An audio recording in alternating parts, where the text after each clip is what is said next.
할아버지, 그 차 마시지 마세요. 서연이의 다급한 목소리가 작업실을 찢었습니다. 찻잔이 제 입술에 닿기 직전이었어요. 아이가 뛰어들어와 제 손을 낚아챘죠. 뜨거운 차가 바닥에 쏟아지며 검은 얼룩을 남겼습니다. 10살짜리 아이의 눈에 공포가 가득했어요. 왜 그러니? 서연아? 제가 묻자 아이는 떨리는 손으로 고물상 구석을 가리켰습니다. 거기엔 누군가 버리고 간 향나무 조각이 있었죠. 칼자국이 선명한 그 나무 조각을 보는 순간 저는 깨달았습니다. 50년을 함께한 제 인감도장과 똑같은 나무였어요. 누군가 가짜를 만들고 있었던 겁니다. 그것도 제 며느리 최유라의 지시로요. 아이가 쥐어준 쪽지에는 단 한 줄만 적혀 있었습니다. 할아버지를 죽이려는 게 아니라 미치게 만들려는 거래요. 안녕하세요. 오늘도 인생극장 보랏빛 라디오에 와주셔서 감사합니다. 오늘의 이야기 지금 시작합니다. 새벽 4시 30분, 저는 늘 그랬듯 먼저 눈을 떴습니다. 옆자리는 20년째 비어 있었어요. 베갯잎에서 풍기는 빨래 냄새만이 이 공간에 사람이 산다는 증거였죠. 저는 천천히 몸을 일으켰습니다. 무릎이 삐걱거렸어요. 70이 넘으니 몸 곳곳에서 녹슨 경첩 소리가 났습니다. 복도를 걸어 작업실로 향했습니다. 이 저택은 너무 넓었어요. 제 발소리만 덩그러니 울려 퍼졌죠. 40년 전 아내와 함께 이 집을 지을 때만 해도 우린 아이들 웃음소리로 가득 찰 거라 상상했었습니다.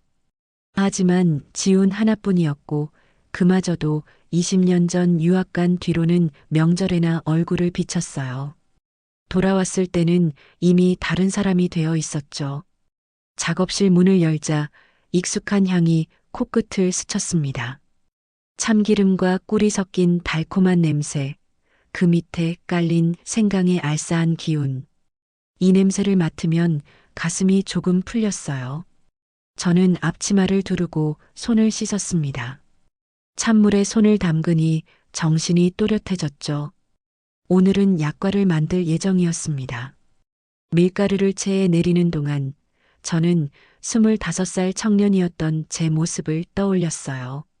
전쟁이 끝나고 폐허가 된 서울 한복판에서 저는 어머니가 물려주신 떡살 하나로 장사를 시작했었죠.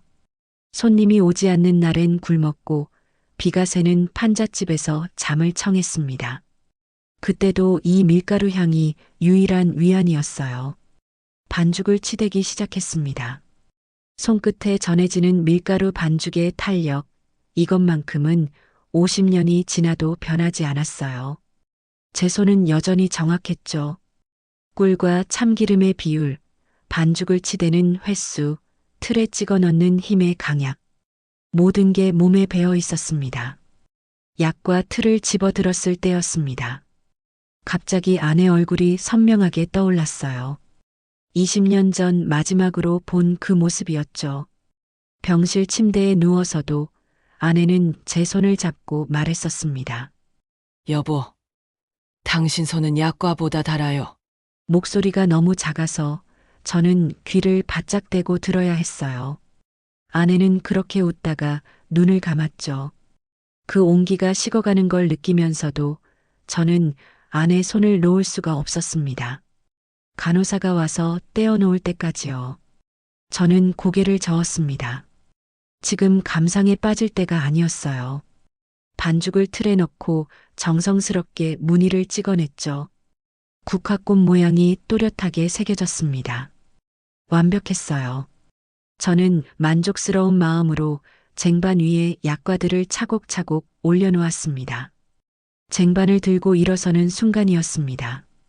갑자기 머리가 핑 돌면서 바닥이 흔들렸어요. 쟁반을 놓치기 직전 간신히 작업대 위에 올려놓았죠. 다리에 힘이 풀려 휘청거렸습니다. 저는 벽을 짚고 겨우 중심을 잡았어요. 가슴이 두근거렸습니다. 숨이 가빠졌죠. 몇 분이 지나서야 호흡이 정상으로 돌아왔어요. 이런 일이 요 며칠 사이 세 번째였습니다. 처음엔 그냥 피곤해서 그런가 했었죠. 하지만 이젠 부정할 수 없었어요. 저도 늙었습니다. 거울에 비친 제 얼굴을 봤어요. 주름투성이 얼굴에 핏기라곤 없었죠. 눈가는 푹 꺼져 있었고 입술은 바싹 말라 있었습니다. 73년을 산 노인의 얼굴이었어요. 그걸 인정하고 싶지 않았지만 몸이 먼저 항복하고 있었죠. 작업대에 기대서서 한참을 숨을 골랐습니다. 창밖으로 동이 트기 시작했어요. 희뿌연 새벽 안개 사이로 햇살이 스며들었죠. 저는 다시 쟁반을 들어 올렸습니다. 이번엔 조심스럽게 천천히요. 복도를 걸어 주방으로 향했습니다. 발걸음이 예전보다 느려졌어요. 한 걸음 한 걸음이 조심스러웠죠. 쟁반을 식탁 위에 내려놓으면서 문득 이런 생각이 들었습니다. 언젠가 이 쟁반을 들 수 없는 날이 올 거라고요. 그 생각이 가슴을 짓눌렀습니다. 태준당 없는 저는 누구일까요? 약과를 만들지 못하는 박태준은 무슨 의미가 있을까요? 이 손이 멈추는 날, 저도 함께 멈출 것 같았어요. 저는 식탁 의자에 앉아 약과 하나를 입에 넣었습니다. 고소하고 달콤한 맛이 입안 가득 퍼졌죠. 완벽한 맛이었어요. 50년 동안 수만 번 만들어 온 그 맛 그대로였습니다. 하지만 왜인지 씁쓸했습니다. 창밖에선 햇살이 점점 강해졌어요. 새들이 지저귀기 시작했죠. 새로운 하루가 밝아오고 있었습니다. 저는 빈 식탁을 바라보며 생각했어요. 이 넓은 집에서 저는 너무 오래 혼자였습니다. 그리고 아마도 앞으로도 계속 그럴 거였죠. 오후 2시쯤 대문 초인종이 울렸습니다. 저는 서재에서 장부를 정리하다 말고 일어났어요.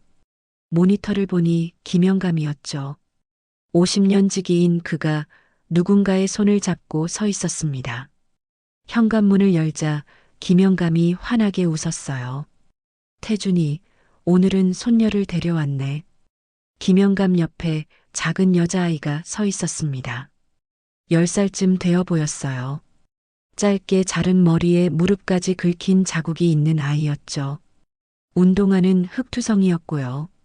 안녕하세요. 아이가 또박또박 인사했습니다. 목소리는 작았지만 눈빛만큼은 반짝였어요. 호기심으로 가득 찬 눈이었죠. 서연이라고 하네. 요즘 방학이라 심심하다고 해서 데려왔어. 저는 아이에게 고개를 끄덕였습니다. 오랜만에 보는 아이였어요. 지훈이도 저 나이 때는 저를 따라다니며 제잘거렸었는데 그게 언제였는지 가물가물했죠. 들어오게. 거실로 안내하면서 저는 부엌에서 보리차를 따라왔습니다. 김영감에게 잔을 건네는데 서연이가 벌써 이리저리 둘러보고 있었어요. 아이의 시선이 벽에 걸린 액자들을 훑쳤습니다. 할아버지, 여기 사진 속에 계신 분이 할아버지세요? 서연이가 오래된 흑백 사진을 가리켰어요. 40년 전 태준당 첫 매장 앞에서 찍은 사진이었죠. 젊은 제가 앞치마를 두르고 서 있고 옆에 아내가 활짝 웃고 있었습니다. 그렇네. 아주 오래전이야. 완전 멋있으세요. 지금보다 날씬하시네요. 아이의 솔직한 말에 김영감이 껄껄 웃었어요. 저도 모르게 미소가 나왔죠. 오랜만에 웃는 것 같았습니다. 서연아, 작업실 구경할래?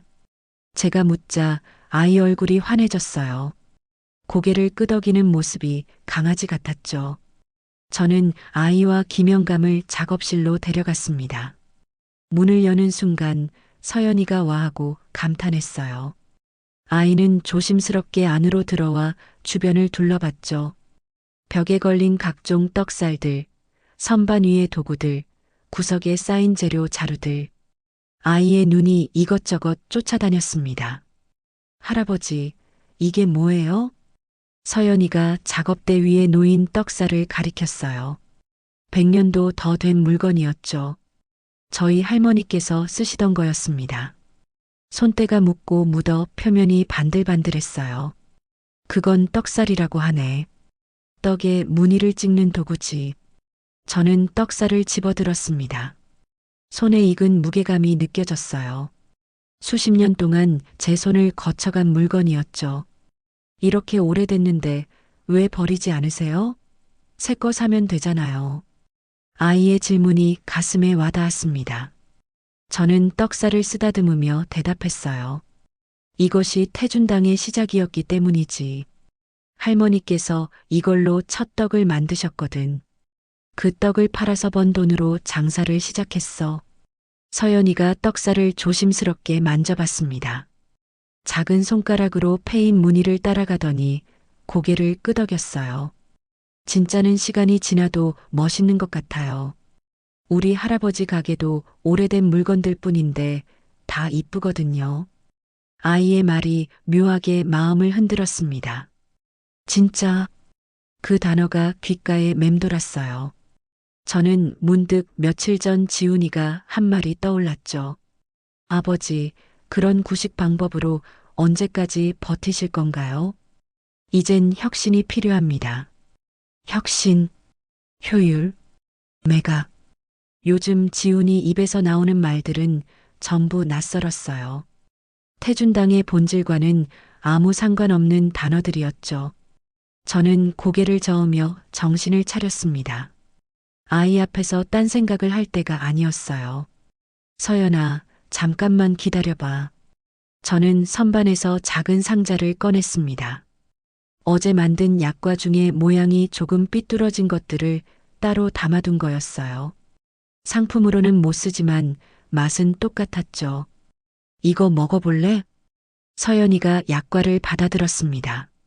한 입 베어 물더니 눈이 동그래졌어요. 와, 진짜 맛있어요. 아이가 환하게 웃었습니다.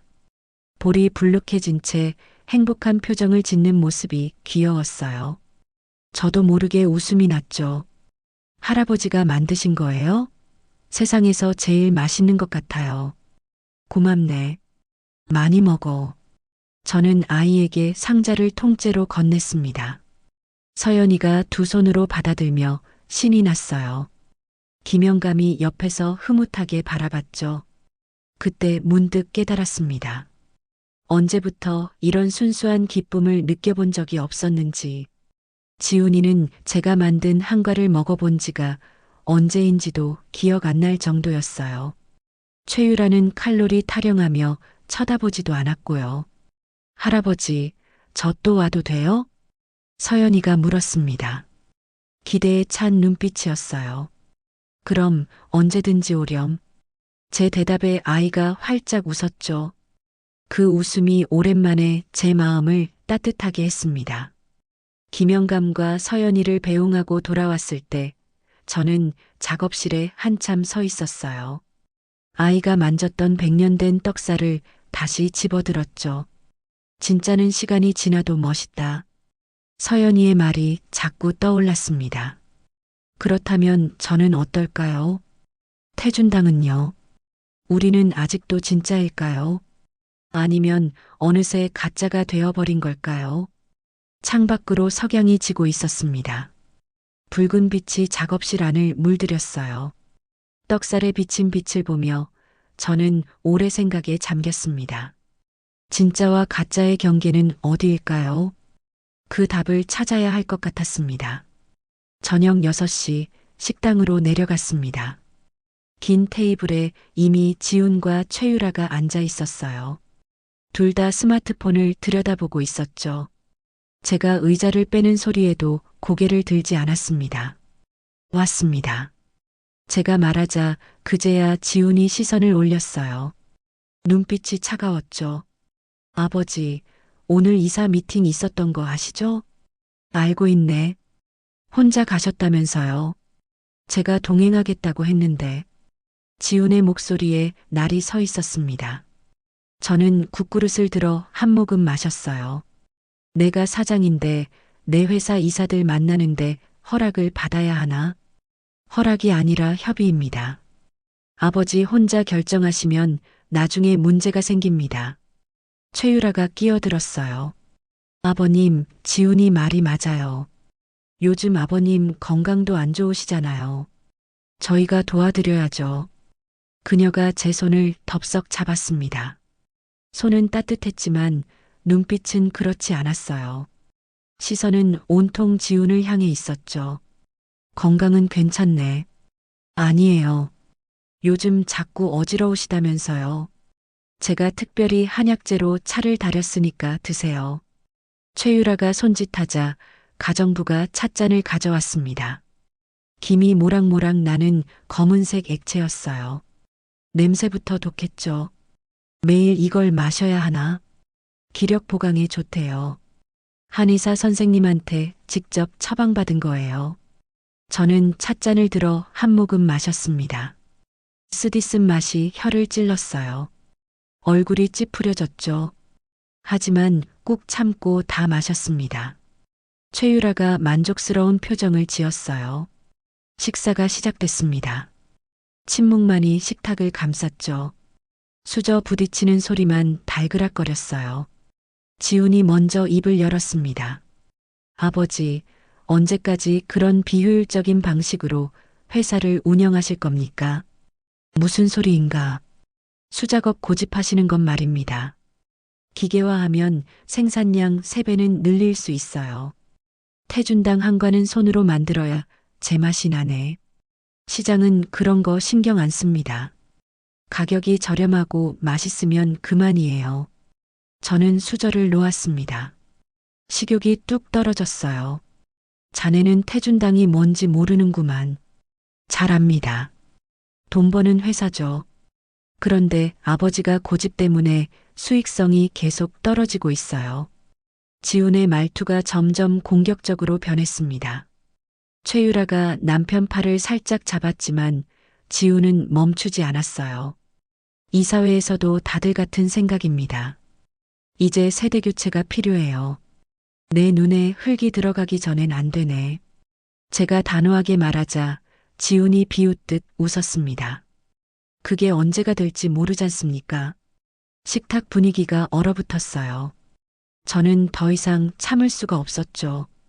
자리에서 일어났습니다. 먼저 들어가겠네. 아버님, 식사 다 하세요.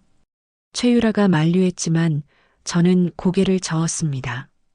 식당을 나와 계단을 오르는데 다리에 힘이 없었어요. 난간을 붙잡고 한 계단 한 계단 올랐죠. 2층 복도를 걷는데 또 현기증이 왔습니다. 벽에 손을 짚고 멈춰 섰어요. 숨이 가빴죠. 머릿속이 하얗게 변하는 기분이었습니다. 잠시 후 정신을 차리고 서재로 들어갔어요. 책상 위가 어질러져 있었죠. 분명 아침에 정리해뒀는데 서류들이 뒤죽박죽이었습니다. 내가 흐트러뜨렸나? 기억이 나질 않았어요. 불안감이 밀려왔죠. 저는 의자에 주저앉았습니다. 최유라가 준 차를 마신 뒤부터 머리가 항상 멍했습니다. 안개가 낀 것처럼 생각이 또렷하지 않았어요. 며칠 전엔 중요한 계약서를 어디 뒀는지 한참을 찾아 헤맸죠. 결국 책상 밑바닥에서 발견했습니다. 최유라는 그때 이렇게 말했어요. 어머, 여기 있었네요. 아버님, 정말 정신 차리셔야 해요. 어린아이 다루듯 하는 말투가 귓가에 맴돌았습니다. 저는 고개를 저었어요. 이러면 안 됐죠. 핸드폰을 꺼내 김영감에게 전화를 걸었습니다. 영감, 나야. 지금 시간 있나? 그럼 언제든지. 무슨 일인가? 답답해서 그러네. 나가서 차나 한잔 하세. 좋아. 30분 후에 고물상으로 오게. 전화를 끊고 옷을 갈아입었습니다.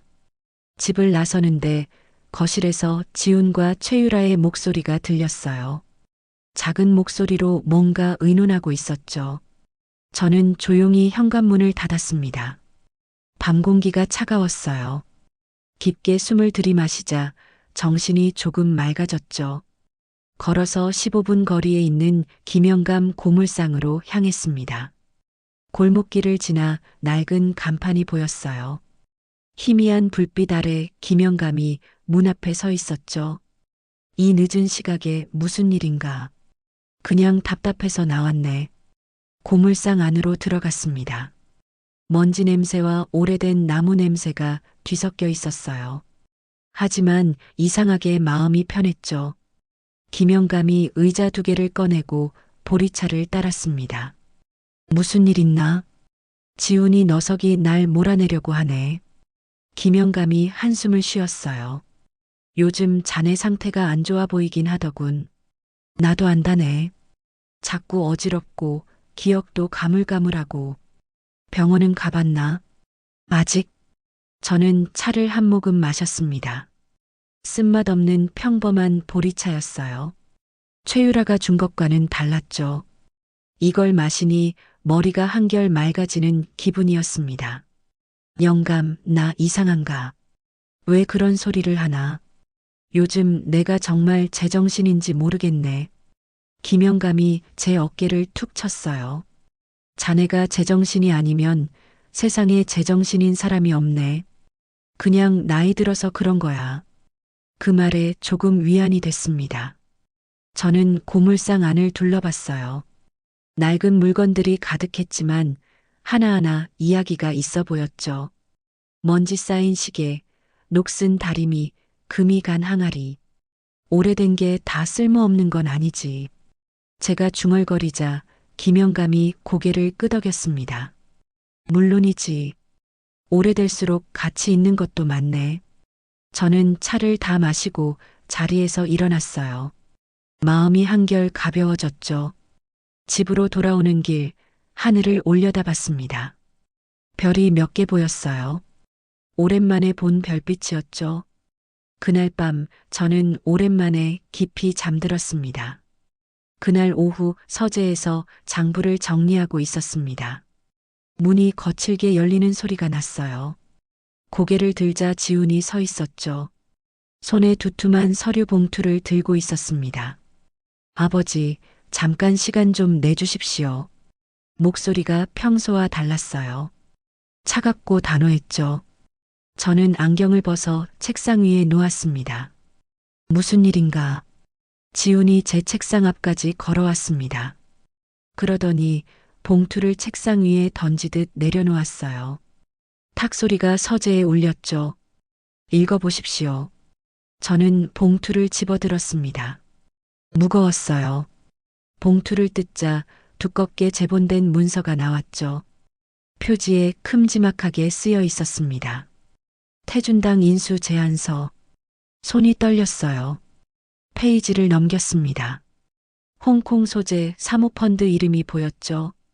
인수 금액, 조건, 일정까지 빼곡하게 적혀 있었습니다. 이게 무슨 짓인가? 제 목소리가 낮게 깔렸어요. 지훈은 태연하게 대답했습니다. 태준당 매각 제안서입니다. 아버지 유산, 제가 두둑하게 현금으로 바꿔드리겠습니다. 미쳤나, 자네가. 저는 자리에서 벌떡 일어났습니다. 책상을 짚은 손에 힘이 잔뜩 들어갔어요. 손등에 핏줄이 튀어나왔죠. 이사회는 이미 동의했습니다. 전원 찬성이었어요. 내 허락 없이 무슨 짓을 한 거야. 아버지 허락이 필요 없습니다. 이사회 의결만으로 충분해요. 지훈의 목소리에 조소가 섞여 있었습니다. 저는 제안서를 집어들었어요. 그리고는 한 장 한 장 찍기 시작했죠. 내 눈에 흙이 들어가기 전엔 어림없다. 찢어진 종이 조각들이 책상 위로 흩어졌습니다. 지훈은 그걸 보며 비웃었어요. 흙이 들어갈 날이 머지 않았다는 걸 스스로 증명하고 계시네요. 그 말에 피가 거꾸로 솟았습니다. 손이 부들부들 떨렸어요. 당장 나가. 현실을 보십시오, 아버지. 이미 아버지는 이 회사를 제대로 운영하지 못하고 있어요. 서류 분실, 회의 중 헛소리, 약속 파기. 이사들이 다 알고 있습니다. 헛소리가 아니야. 증거가 있습니다. 지난주 회의록 보셨죠? 아버지가 뭐라고 하셨는지 기억하세요? 저는 입을 다물었습니다. 사실 기억이 나지 않았어요. 지난주 회의 내용이 가물가물했죠. 보세요. 또 기억 못 하시잖아요. 지훈이 한 걸음 다가왔습니다. 눈빛이 날카로웠어요. 이건 아버지를 위한 일입니다. 품위 있게 물러나시는 게 서로에게 좋아요. 태준당은 내 인생이야. 자네 어머니와 함께 일군 회사라고. 어머니는 돌아가셨습니다. 20년 전에요. 이제 현실로 돌아오십시오. 그 말이 가슴을 찔렀습니다. 저는 주먹을 꽉 쥐었어요. 손톱이 손바닥을 파고들었죠. 나가. 당장 내 앞에서 사라져. 일주일 드리겠습니다. 그때까지 생각해 보세요. 그 후엔 법적 절차를 밟겠습니다. 지훈이 몸을 돌려나갔습니다. 문이 닫히는 소리가 쨍 울렸어요. 저는 그 자리에 서서 거친 숨을 몰아쉬었습니다. 가슴이 터질 듯 뛰었어요. 온몸에 힘이 빠졌죠. 저는 책상을 붙잡고 겨우 서 있었습니다. 그때였어요. 갑자기 눈앞이 캄캄해졌습니다. 현기증이 몰려왔죠. 다리에서 힘이 쭉 빠지는 게 느껴졌어요. 저는 비틀거리며 책상 모서리를 잡았습니다. 하지만 손이 미끄러졌어요. 그대로 바닥에 무릎을 꿇고 말았죠. 숨이 가빴습니다. 공기가 제대로 들어오지 않았어요. 목구멍이 조여오는 것 같았죠. 손으로 가슴을 움켜쥐었습니다. 심장이 미친 듯이 뛰었어요. 귓가에서 맥박 소리가 쿵쿵거렸죠. 식은땀이 이마를 타고 흘러내렸습니다. 내 몸이 나를 배신하고 있어. 공포가 엄습했습니다. 이대로 쓰러지는 건 아닐까? 그럼 지훈의 말대로 되는 거였어요. 저는 어금니를 깨물었습니다. 안 돼. 이렇게 무너질 순 없어. 한참을 바닥에 주저앉아 있었습니다. 천천히 호흡을 가다듬었어요. 깊게 들이마시고 천천히 내쉬었죠. 몇 번을 반복하자 조금씩 진정이 됐습니다. 손으로 책상을 짚고 일어났어요. 다리가 후들거렸지만 참았습니다. 거울을 봤죠. 얼굴이 새하얗게 질려 있었어요. 입술은 파르르 떨리고 있었고요. 저는 책상 서랍을 열었습니다. 안쪽 깊숙한 곳에 작은 상자가 있었어요. 아내가 돌아가시기 전에 준 거였죠. 상자를 꺼내 뚜껑을 열었습니다. 안에 편지가 들어 있었어요. 낡고 빛바랜 편지지였죠. 펼쳐서 읽었습니다. 여보, 어떤 일이 있어도 태준당을 지켜줘요. 우리가 함께 만든 꿈이잖아요. 아내의 글씨체가 눈에 아른거렸습니다. 손으로 글자를 따라갔어요. 종이가 손끝에 스치는 느낌이 생생했죠. 저는 편지를 가슴에 꼭 안았습니다. 눈물이 핑 돌았어요. 하지만 참았죠. 울 시간이 없었습니다. 창밖을 봤습니다. 해가 지고 있었어요. 붉은 노을이 하늘을 물들이고 있었죠. 아름다웠지만 제 마음은 어두웠습니다. 지훈의 말이 자꾸 떠올랐어요. 흙이 들어갈 날이 머지 않았다고요. 정말 그럴까요? 저는 이미 끝난 걸까요? 아니야. 아직 아니야. 모두 추억이었죠. 이제 끝이구나. 목소리가 떨렸습니다. 핸드폰이 또 울렸어요. 김영감이었죠. 이번엔 받았습니다. 태준아. 응. 소식 들었네. 괜찮은가? 괜찮을 리가 있나? 미안하네. 김영감 목소리가 축 처졌어요. 영감, 나 이제 뭐 하며 살아야 할까? 천천히 생각하게. 생각할 게 없네. 모든 게 끝났어. 서연이가 자네 보고 싶대. 서연이. 그 이름을 듣자 가슴이 먹먹해졌어요. 나 그 아이 볼 면목이 없네. 무슨 소리야? 아이가 기다리고 있어. 다음에. 전화를 끊었습니다. 서연이한테 뭐라고 말해야 할까요? 싸우라고 응원해준 아이한테요. 저는 졌습니다. 비참하게요. 작업실 바닥에 주저앉았습니다. 등을 벽에 기댔어요. 눈을 감았습니다. 어둠 속에서 아내 목소리가 들리는 것 같았어요. 여보, 포기하지 마요. 환청이었죠. 이미 포기했소?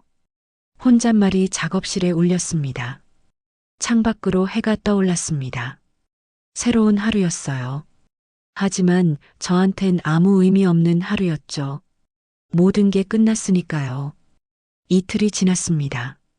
저는 작업실에서 거의 나오지 않았어요. 먹지도 자지도 않았죠. 주머니 속 향나무 조각만 계속 만지작거렸습니다. 거칠거칠한 표면이 손끝에 느껴졌어요. 오후 3시쯤 문 두드리는 소리가 났습니다. 김영감이었죠. 태준아, 나야. 문 열어. 대답하지 않았습니다. 문이 열렸어요. 김영감이 들어왔죠. 이게 무슨 꼴인가. 그가 한숨을 쉬었습니다. 제 옆에 앉았어요. 밥은 먹었나? 먹고 싶지 않네. 물이라도 마셔야지. 김영감이 물을 가져왔습니다. 제 입에 갖다 댔어요. 저는 한 모금 마셨죠. 서연이가 자네 보러 왔네. 돌려보내게. 아이가 울고 있어. 꼭 보고 싶대. 저는 고개를 저었습니다. 지금 상태로는 못 보내. 왜? 졌어. 완전히 졌다고. 그 아이한테 뭐라고 말하나? 김영감이 제 어깨를 잡았습니다. 자네 아직 살아있잖나. 살아있는 게 무슨 소용인가. 포기하면 안 되네. 이미 포기했어. 김영감이 한참 저를 바라봤습니다. 그러더니 주머니에서 뭔가 꺼냈어요. 작은 봉투였죠. 제게 건넸습니다. 이게 뭔가. 서연이가 자네한테 주래. 봉투를 열었습니다. 접힌 종이가 나왔어요. 펼쳤죠? 아이 글씨체였습니다. 삐뚤삐뚤했지만 정성스럽게 쓴 글씨였어요. 할아버지, 저 서연이에요.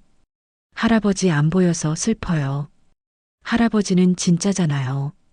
진짜는 안 지는 거 아니에요? 꼭 이겨요. 사랑해요. 글씨가 흐려졌습니다. 눈물 때문이었어요. 손으로 눈을 닦았습니다. 하지만 눈물이 계속 흘렀죠. 이 아이가 목이 메었습니다. 김영감이 제 등을 토닥였어요. 자네한텐 아직 지켜줄 사람이 있네. 저는 편지를 가슴에 안았습니다. 종이가 구겨졌어요. 한참을 그렇게 앉아 있었습니다. 김영감은 아무 말 없이 옆에 있어줬죠. 영감. 응. 내가 정말 진짜일까? 무슨 소리야? 50년을 살았는데 결국 아무것도 못 지켰네. 회사도 집도 명예도. 이게 진짜인가? 김영감이 작업대를 가리켰습니다. 저것 좀 보게. 100년 된 떡살이었어요. 저게 뭔가.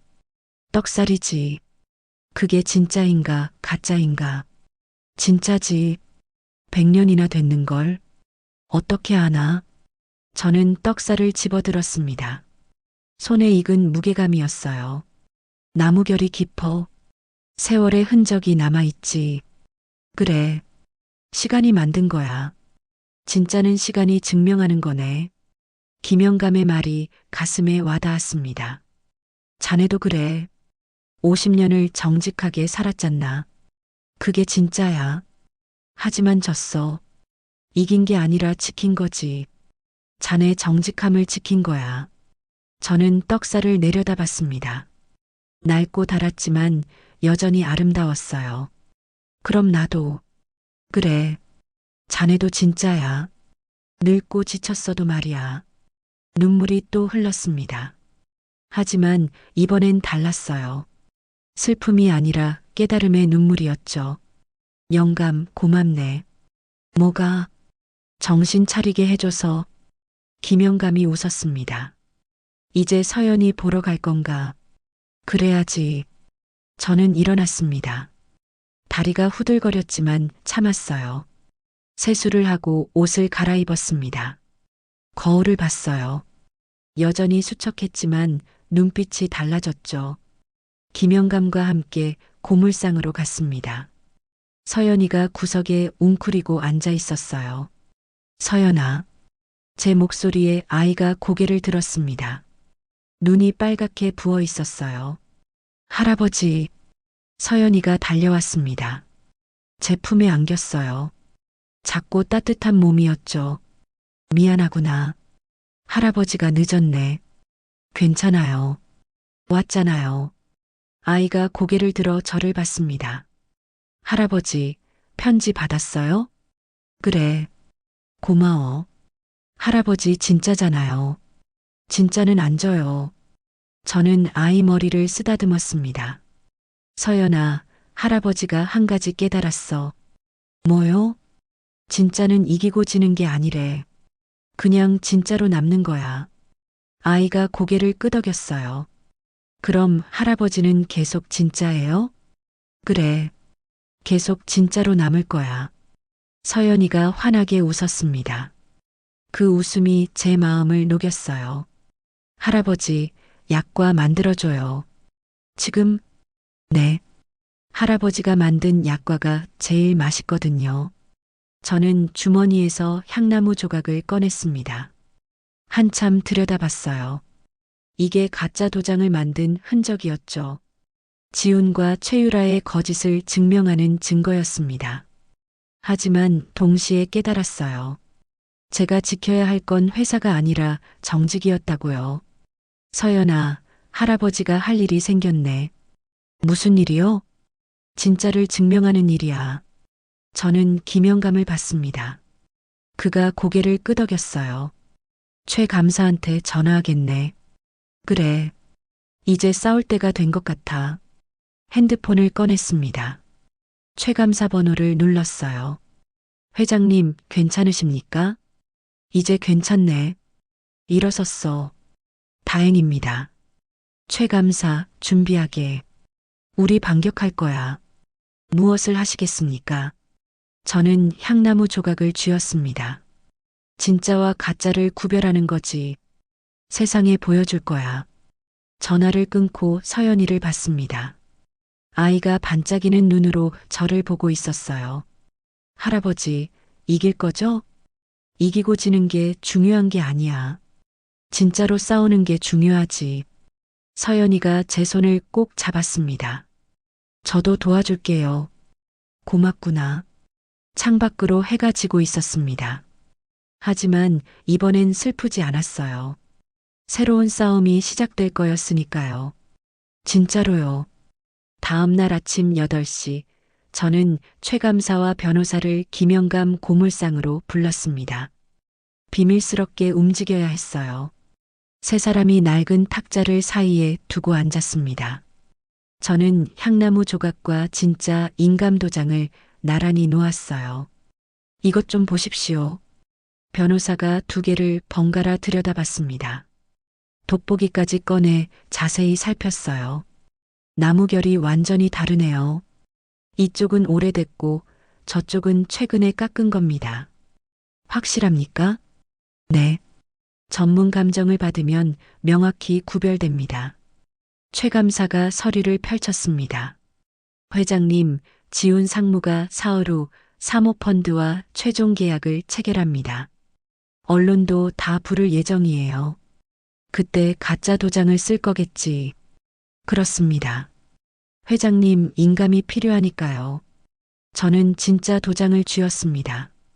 50년 동안 제 손을 거쳐간 물건이었어요. 내 목표는 경영권 복귀가 아니네. 2 사람이 저를 봤습니다. 그럼 무엇을 원하십니까? 진실을 밝히는 거지. 지훈과 유라가 뭘 했는지 세상에 보여주고 싶어. 변호사가 고개를 끄덕였어요. 명예 회복이 목표시군요. 명예도 아니야. 그냥 정직이지. 가짜들의 거짓말을 폭로하는 거야. 최 감사가 메모를 꺼냈습니다. 그럼 계획을 세워야 합니다. 계약식 당일 현장에서 폭로하는 게 가장 효과적일 겁니다. 어떻게 들어가나? 나 해임됐는데. 주주 자격으로 참석하실 수 있습니다. 회장님은 여전히 최대 주주시니까요. 저는 창밖을 내다봤습니다. 고물상 앞 좁은 골목이 보였어요. 그날 내가 할 일은 뭔가? 변호사가 말했습니다. 지훈 상무가 가짜 도장을 찍는 순간을 기다리십시오. 그리고 진짜 도장을 보여주는 겁니다. 그것만으로 충분한가? 아닙니다. 최유라 여사의 약물 투여 증거도 함께 제시해야 합니다. 최 감사가 봉투를 꺼냈어요. 회장님이 주신 한약 찌꺼기를 분석했습니다. 결과가 나왔어요. 봉투를 열자 서류가 나왔습니다. 복잡한 화학 용어들이 빼곡했어요. 뭐가 나왔나? 인지 기능 저하 물질입니다. 단기적으로 기억력과 판단력을 흐리게 만드는 성분이에요. 손이 떨렸습니다. 최유라가 정말로 저를 병자로 만들려 했던 거예요. 이걸로 고발할 수 있나? 가능합니다. 하지만 시간이 걸립니다. 법적 절차가 복잡해요. 사흘 안에는 안 되겠군. 그렇습니다. 하지만 언론에 공개하면 여론이 움직일 겁니다. 저는 고개를 끄덕였어요. 좋아. 그렇게 하세. 김영감이 문을 열고 들어왔습니다. 서연이가 뒤따라왔어요. 할아버지, 뭐 하세요? 아이가 물었습니다. 저는 웃으며 대답했어요. 작전 회의 중이야. 저도 도와줄래요. 어떻게? 서연이가 제 옆에 섰습니다. 작은 주먹을 불끈 쥐었어요. 저도 증인이잖아요. 그 아저씨가 도장 만드는 거 봤어요. 변호사가 관심을 보였습니다. 정확히 뭘 봤죠? 아저씨가 할아버지한테 종이 주는 거요. 그리고 나무에 뭔가 새기는 거요. 날짜 기억하나요? 서연이가 고개를 갸우뚱했습니다. 열흘쯤 전이요. 학교 방학 시작하고 며칠 뒤였어요. 변호사가 메모했어요. 좋습니다. 아이 증언도 도움이 될 겁니다. 저는 서연이 머리를 쓰다듬었습니다. 고맙구나. 하지만 위험할 수도 있어. 괜찮아요. 할아버지 도와주고 싶어요. 김영감이 말했습니다. 나도 증언하지. 최유라가 향나무 구하러 온 것도 봤고, 저는 가슴이 뜨거워졌어요. 혼자가 아니었습니다. 이렇게 많은 사람이 저를 도와주고 있었죠. 여러분, 고맙습니다. 목소리가 떨렸어요. 최 감사가 일어났습니다. 회장님, 이제 준비합시다. 사흘 후면 결전입니다. 뭘 준비해야 하나? 증거 자료를 정리하고 언론 연락처를 확보해야 합니다. 그리고 회장님은 체력을 회복하셔야 해요. 알았네. 그날부터 저는 김영감 고물상에 머물렀습니다. 집으로 돌아가기 싫었어요. 지훈과 최유라 얼굴을 보고 싶지 않았죠. 김영감이 방 하나를 내줬습니다. 좁고 낡았지만 편안했어요. 밤마다 서연이가 찾아왔습니다. 아이와 함께 약과를 만들었어요. 오랜만에 손을 움직이니 기분이 좋았죠. 할아버지, 이거 맛있어요. 서연이가 각 구운 약과를 베어 물며 웃었습니다. 그래, 많이 먹어. 할아버지도 드세요. 힘내셔야 해요. 저는 약과 하나를 입에 넣었습니다. 달콤한 맛이 퍼졌어요. 이 맛을 지키고 싶었습니다. 정직한 맛이요. 이틀이 지났습니다. 내일이 계약식이었어요. 최 감사가 마지막 점검을 위해 왔습니다. 모든 준비 끝났습니다. 내일 10시에 본사 대강당에서 열립니다. 언론은 주요 방송사 5곳, 신문사 10곳이 옵니다. 많이 오는군. 지훈 상무가 대대적으로 홍보했습니다. 태준당의 새 시작이라고요. 저는 씁쓸하게 웃었어요. 새 시작이 아니라 끝의 시작이겠지. 회장님이 막으실 겁니다. 저는 진짜 인감도장을 꺼냈습니다. 손에 쥐니 묵직했어요. 내일 이걸로 진실을 증명하겠네. 저도 함께 하겠습니다. 최 감사가 제 손을 잡았습니다. 따뜻한 악수였어요. 그날 밤 저는 잠들지 못했습니다. 창밖을 내다보며 생각에 잠겼죠. 내일이면 모든 게 밝혀질 거였습니다. 진짜와 가짜가 구별될 거였어요. 저는 주먹을 쥐었습니다. 준비됐습니다. 계약식 당일 아침 9시 저는 정장을 차려입었습니다. 거울을 보니 오랜만에 제대로 된 모습이었어요. 수척하지만 눈빛만큼은 살아있었죠. 최 감사가 차를 가지고 왔습니다. 김영감과 서연이도 함께 탔어요. 회장님, 준비되셨습니까? 그래. 가세. 차가 출발했습니다. 태준당 본사로 향했어요. 심장이 두근거렸죠. 10시 10분 전 본사 주차장에 도착했습니다. 대강당 쪽에서 사람들 목소리가 들렸어요. 기자들이었죠. 회장님, 뒷문으로 가시죠. 아니야. 정문으로 들어가겠네. 저는 차에서 내렸습니다. 곧게 허리를 펴고 걸었어요. 대강당 입구에 경비원이 서 있었습니다. 저를 보더니 당황했어요. 회장님, 들어가겠네. 하지만 명단에 나 주주야. 들어갈 권리 있어. 경비원이 무전기를 들려다 말고 물러섰습니다. 저는 안으로 들어갔어요. 대강당은 사람들로 가득했습니다. 무대 위엔 지훈과 최유라가 서 있었어요. 홍콩 사모펀드 대표들도 보였죠. 제가 들어서자 술렁거림이 일었습니다. 모든 시선이 저를 향했어요.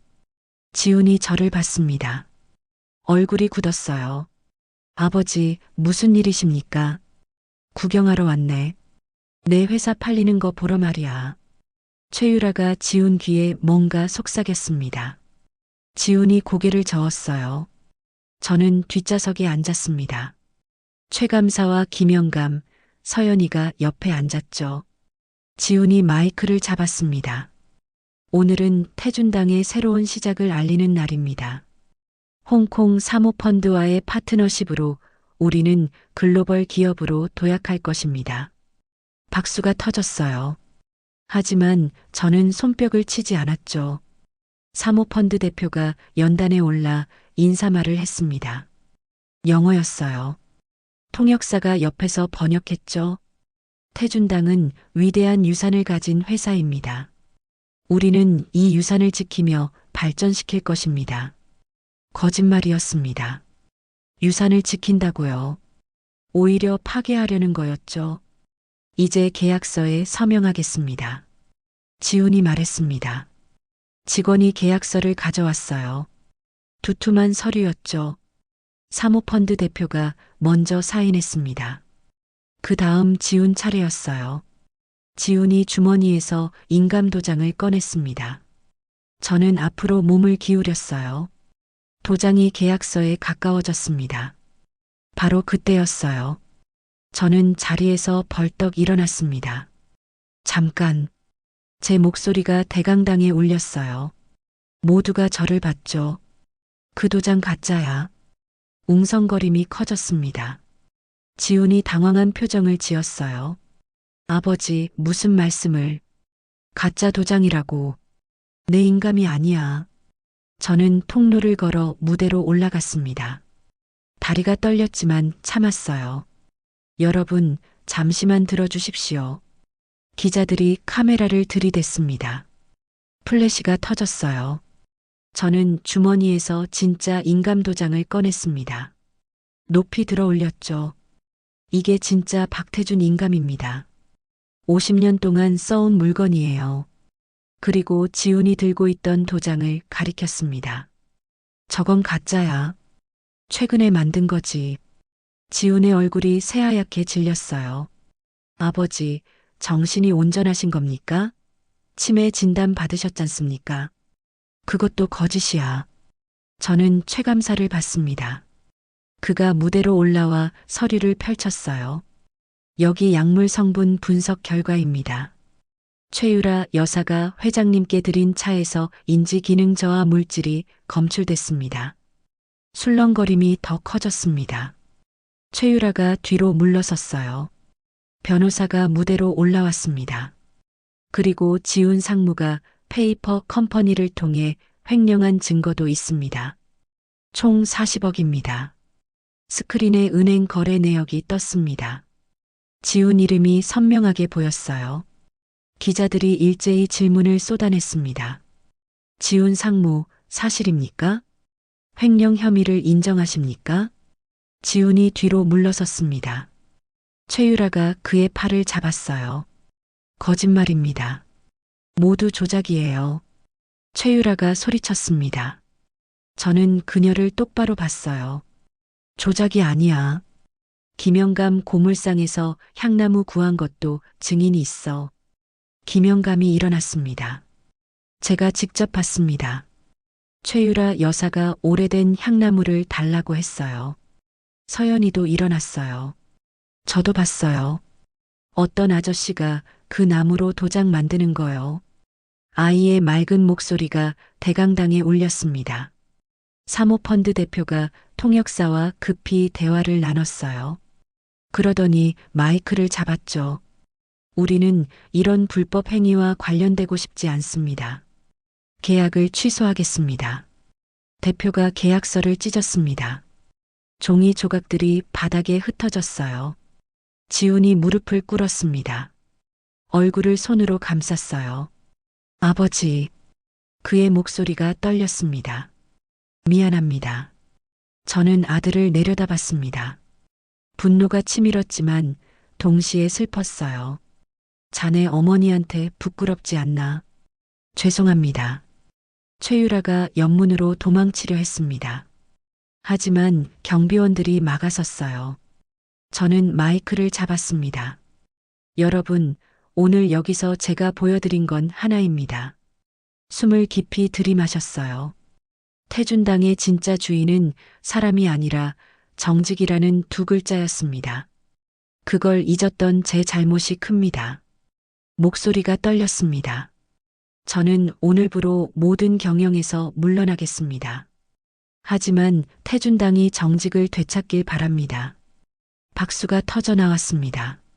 진심 어린 박수였어요. 저는 무대에서 내려왔습니다.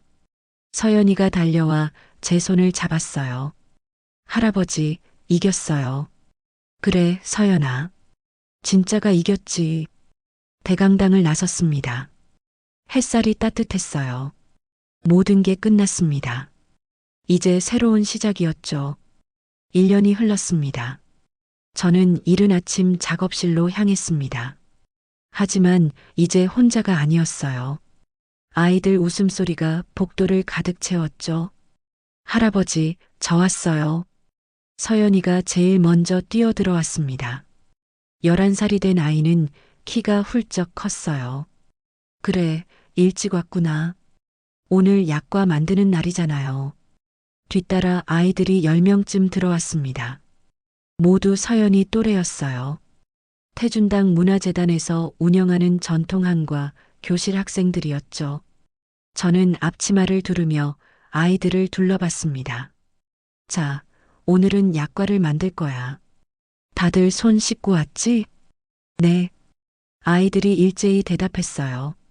목소리가 맑고 힘찼죠. 계약식 이후 많은 일이 있었습니다. 지훈은 횡령 혐의로 기소됐어요. 법정에서 눈물로 사과했지만 징역 3년을 선고받았죠. 최유라도 상해 혐의로 집행유예를 받았습니다. 저는 약속대로 경영에서 물러났어요. 대신 제 지분 대부분을 문화재단에 기부했죠. 태준당은 새 경영진이 이끌게 됐습니다. 그리고 저택을 재단에 내놓았어요. 이제 그곳은 전통학과 교육장이 됐죠. 저는 작은 아파트로 이사했습니다. 혼자 살기 딱 좋은 크기였어요. 할아버지, 밀가루 이만큼 넣으면 돼요? 한 아이가 물었습니다. 저는 다가가 봤어요. 조금 더 넣어. 반죽이 되직해야 해. 이렇게요? 그래, 잘했어. 아이가 환하게 웃었습니다. 그 웃음을 보니 가슴이 따뜻해졌어요. 옆에서 서연이가 다른 아이들을 가르치고 있었습니다. 제법 선생님 같았어요. 여기 봐. 반죽을 이렇게 치대야 해. 할아버지한테 배운 거야. 우와, 서연이 잘한다. 당연하지. 할아버지 1등 제자거든. 저는 웃음이 났습니다. 서연이는 일주일에 사흘씩 재단에 와서 저를 도와줬어요. 방학 때는 거의 매일 왔죠. 반죽이 완성되자 떡살로 찍는 시간이었습니다. 저는 100년 된 떡살을 꺼냈어요. 자, 이걸로 무늬를 찍을 거야. 조심조심 눌러야 해. 아이들이 차례로 떡살을 잡았습니다. 서툰 손길이었지만 정성스러웠어요. 할아버지, 이 떡살 진짜 오래됐어요? 그래. 100년도 더 됐지. 우와, 그럼 진짜 엄청 오래된 거네요. 오래된 게 좋은 거야. 시간이 쌓일수록 깊어지거든. 아이들이 고개를 끄덕였습니다. 이해했는지 안 했는지 모르겠지만 언젠가 알게 될 거였어요. 저는 주먹을 불끈 쥐었습니다. 손톱이 다시 손바닥을 파고들었어요.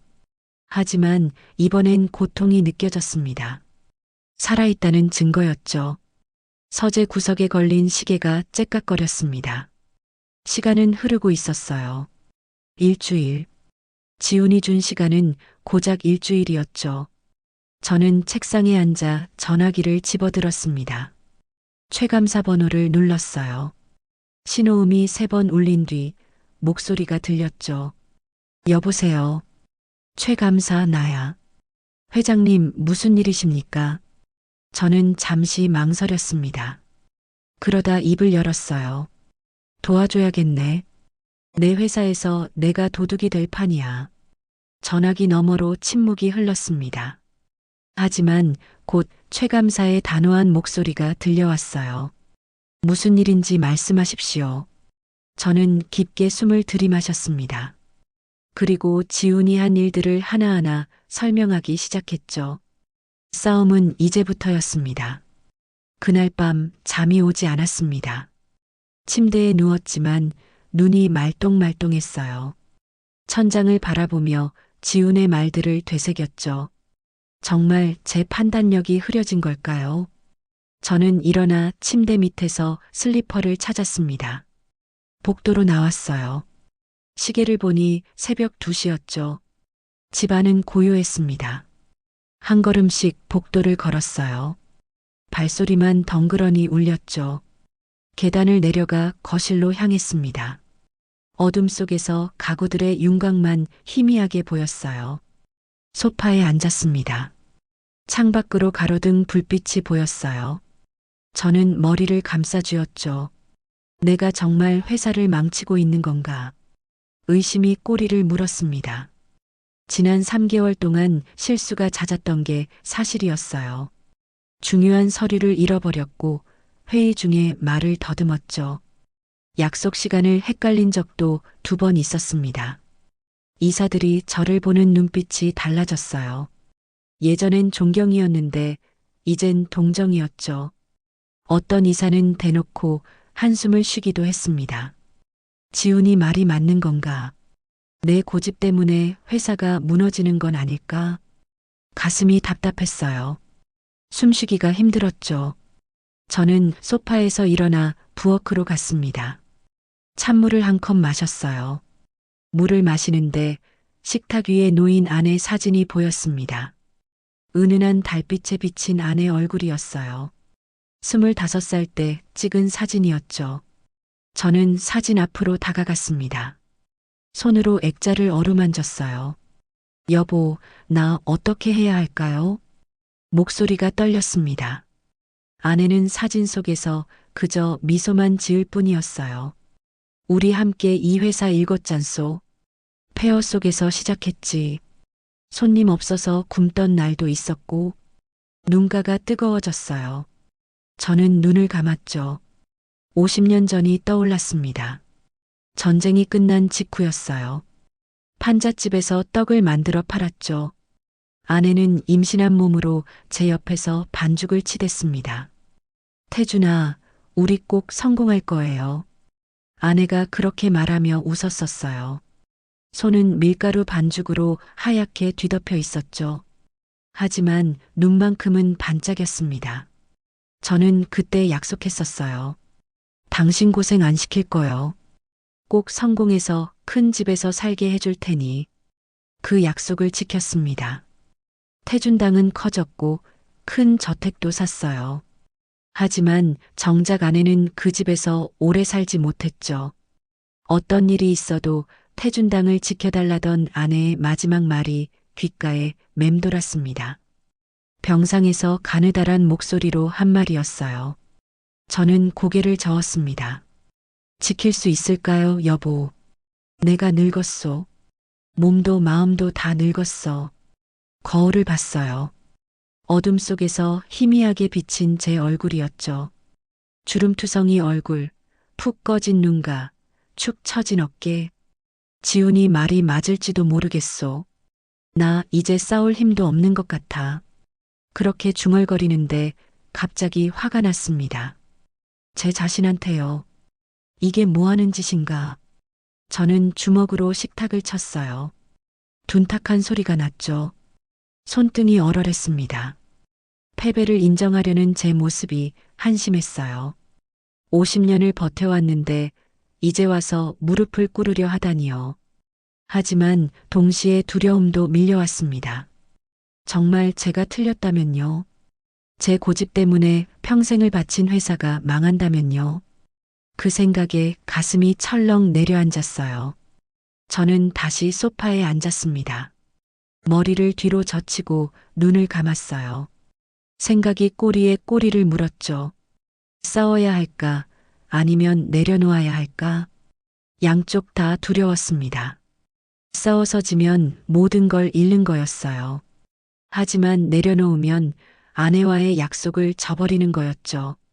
시간이 흘렀습니다. 창밖이 조금씩 밝아지기 시작했어요. 새벽 4시쯤 됐을 거예요. 문득 서연이가 했던 말이 떠올랐습니다. 진짜는 시간이 지나도 멋있는 것 같아요. 진짜. 그 단어가 마음에 걸렸어요. 태준당은 진짜일까요? 아니면 이미 껍데기만 남은 가짜가 되어버린 걸까요? 저는 일어나서 작업실로 향했습니다. 문을 열자 익숙한 향이 맞아주었어요. 참기름과 꿀 냄새였죠. 작업대 위에 놓인 도구들을 바라봤습니다. 하나하나 제 손때가 묻은 것들이었어요. 50년 동안 함께 해온 동료들이었죠. 떡살을 집어들었습니다. 손에 딱 맞았어요. 무게감이 편안했죠. 이 느낌만큼은 변하지 않았습니다. 아직 내 손은 살아있어. 저는 밀가루 자루를 열었습니다. 손을 넣어 밀가루를 움켜쥐었어요. 보드라운 감촉이 손바닥에 전해졌죠. 반죽을 만들기 시작했습니다. 물과 밀가루의 비율, 치대는 힘의 강약. 모든 게 몸에 배어 있었어요. 반죽을 치대는 동안 마음이 조금씩 차분해졌습니다.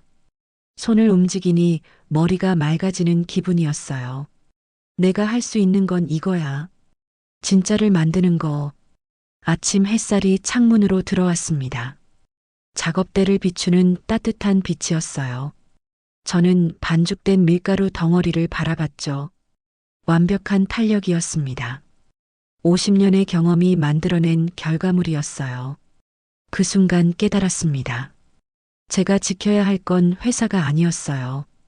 진짜를 만드는 이 손, 이 정직함이었죠. 아내와 함께 지켜온 가치였습니다. 지훈이 뭐라고 하든, 이사들이 뭐라고 하든, 이것만은 포기할 수 없었어요. 저는 깊게 숨을 들이마셨습니다. 그리고 천천히 내쉬었죠. 결정을 내렸습니다. 싸우기로요. 비록 몸은 늙었어도 진짜를 지키는 일이라면 할 수 있을 것 같았습니다. 아침 8시 저는 최 감사에게 전화를 걸었습니다. 신호음이 3번 울린 뒤 목소리가 들렸어요. 회장님, 일찍 일어나셨네요. 잠을 못 잤네. 오늘 오전에 만날 수 있나? 물론입니다. 어디로 갈까요? 우리 집으로 오게. 조용히 이야기해야 할 것 같아. 10시에 최 감사가 도착했습니다. 저는 서재로 안내했어요. 문을 닫고 소파에 앉았죠. 무슨 일이십니까? 최 감사가 걱정스러운 표정으로 물었습니다. 저는 어제 일어난 일들을 하나하나 설명했어요. 지훈이 가져온 매각 제안서, 이사회의 배신, 일주일이라는 시간 제한까지요.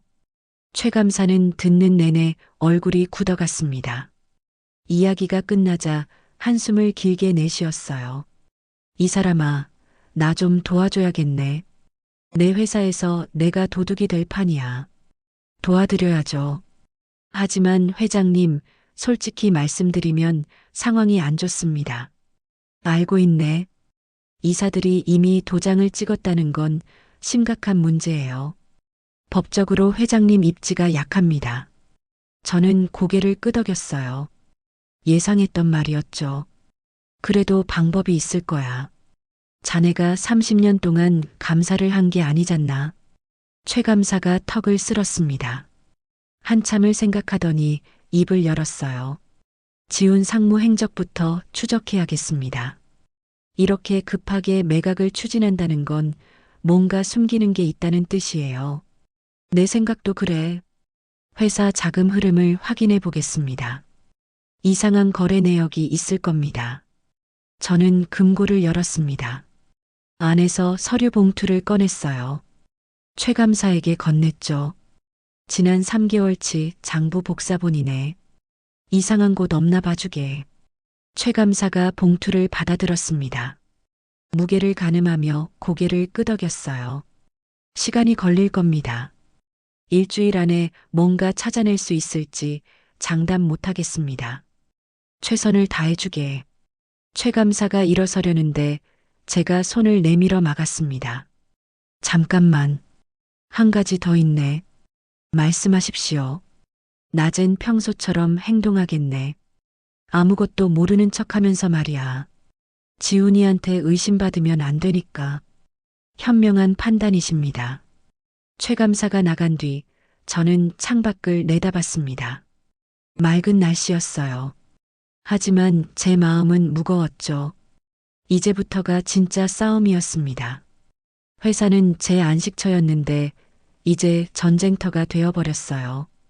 점심때가 되자 최유라가 불렀습니다. 식탁에 앉으니 지훈도 와 있었어요. 둘 다 평소와 다름없는 얼굴이었죠. 아버님, 오늘 컨디션 어때요? 최유라가 웃으며 물었습니다. 가식적인 미소였어요. 괜찮네. 다행이에요. 요즘 많이 피곤해 보이셔서 걱정했거든요. 그녀가 또 검은색 차를 가져왔습니다. 김이 모락모락 나는 쓴 냄새가 코를 찔렀어요. 저는 찻잔을 받아들었습니다. 하지만 마시지 않았죠. 그냥 손에 들고 있었어요.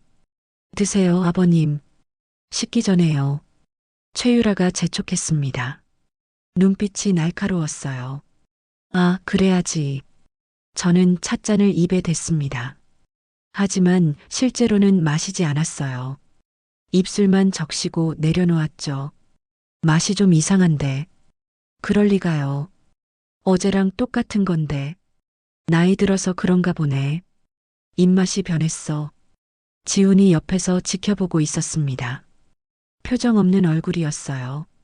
뭘 생각하는지 알 수 없었죠. 식사를 마치고 회사로 향했습니다. 운전기사에게 말했어요. 김 기사, 오늘 본사 가는 길에 잠깐 돌아가자고. 어디 들르실 데가 있으십니까? 김영감 고물상 좀 들렀다 가세. 차가 고물상 앞에 멈췄습니다. 저는 내려서 안으로 들어갔어요. 김영감이 먼지 털고 있다가 반갑게 맞아줬죠. 태준이. 무슨 일인가? 잠깐 머리 좀 식히려고. 좋아, 들어와. 안쪽으로 들어가니 서연이가 바닥에 앉아 뭔가를 그리고 있었습니다. 고개를 들더니 환하게 웃었어요. 할아버지 왔어요. 그래, 서연아. 뭐하니? 그림 그려요. 할아버지 작업실이요. 아이가 보여준 그림에는 작업대와 떡살들이 그려져 있었습니다. 서툴지만 정성스러운 그림이었어요. 잘 그렸네. 저는 아이 옆에 앉았습니다. 서연이가 물었어요. 할아버지, 오늘은 왜 일찍 오셨어요? 답답해서 그래. 무슨 답답한 일 있어요? 저는 잠시 망설였습니다. 아이한테 할 이야기는 아니었죠. 하지만 입이 먼저 열렸어요. 회사에서 나한테 나가라고 하네. 왜요? 할아버지 회사잖아요. 그래도 그렇게 되나 봐. 서연이가 고개를 갸우뚱했습니다. 그러더니 말했어요. 할아버지는 나쁜 사람이 아닌데 왜 나가래요? 나쁜 사람이 아니라 늙은 사람이라서 그래. 늙은 게 왜 나빠요? 아이의 순수한 질문에 가슴이 뭉클했습니다. 저는 서연이 머리를 쓰다듬었어요. 그것도 그렇네. 김영감이 보리차를 가져왔습니다. 저는 한 모금 마셨어요. 머리가 맑아지는 기분이었죠. 영감, 이상하네. 뭐가? 집에서 마시는 차를 마시면 머리가 멍해지는데 여기 와서 자네 차를 마시면 맑아져. 김영감이 웃었습니다. 그건 자네 며느리가 이상한 걸 타는 거 아닌가. 농담처럼 한 말이었지만 저는 움찔했어요. 어쩌면 그게 사실일지도 몰랐죠. 자네 말이 맞을지도 몰라. 진담인가? 저는 고개를 끄덕였습니다. 김영감의 표정이 심각해졌어요. 정말 이상한 게 있나? 확실하진 않네. 하지만 의심은 가네. 서연이가 옆에서 듣고 있었습니다. 아이가 작은 목소리로 말했어요. 할아버지, 나쁜 사람들한테 지면 안 돼요. 안 질 거야, 서연아. 저는 아이를 보며 다짐했습니다. 이 순수한 눈빛을 지키기 위해서라도요. 회사로 가는 차 안에서 저는 창밖을 내다봤습니다. 거리를 오가는 사람들이 보였어요. 모두 각자의 삶을 살고 있었죠. 저도 제 삶을 지켜야 했습니다. 비록 전쟁터가 되어버렸지만 물러설 수는 없었어요. 이건 제 인생이었으니까요. 사흘이 지났습니다. 최 감사는 여전히 조사 중이었고 저는 집과 회사를 오가며 평소처럼 행동했어요. 하지만 머릿속은 복잡했죠. 오후 4시쯤 회사 일을 마치고 나왔습니다. 운전기사에게 말했어요. 김 기사, 오늘은 고물상으로 가세. 알겠습니다, 회장님. 고물상에 도착하니 김영감이 문 앞에서 담배를 피우고 있었습니다. 저를 보자 손을 흔들었어요. 자주 오는구만. 머리가 복잡해서 그래. 안으로 들어가니 서연이가 구석에서 뭔가를 만지작거리고 있었습니다. 나무 조각 같았어요. 서연아, 뭐하니? 아이가 고개를 들었습니다.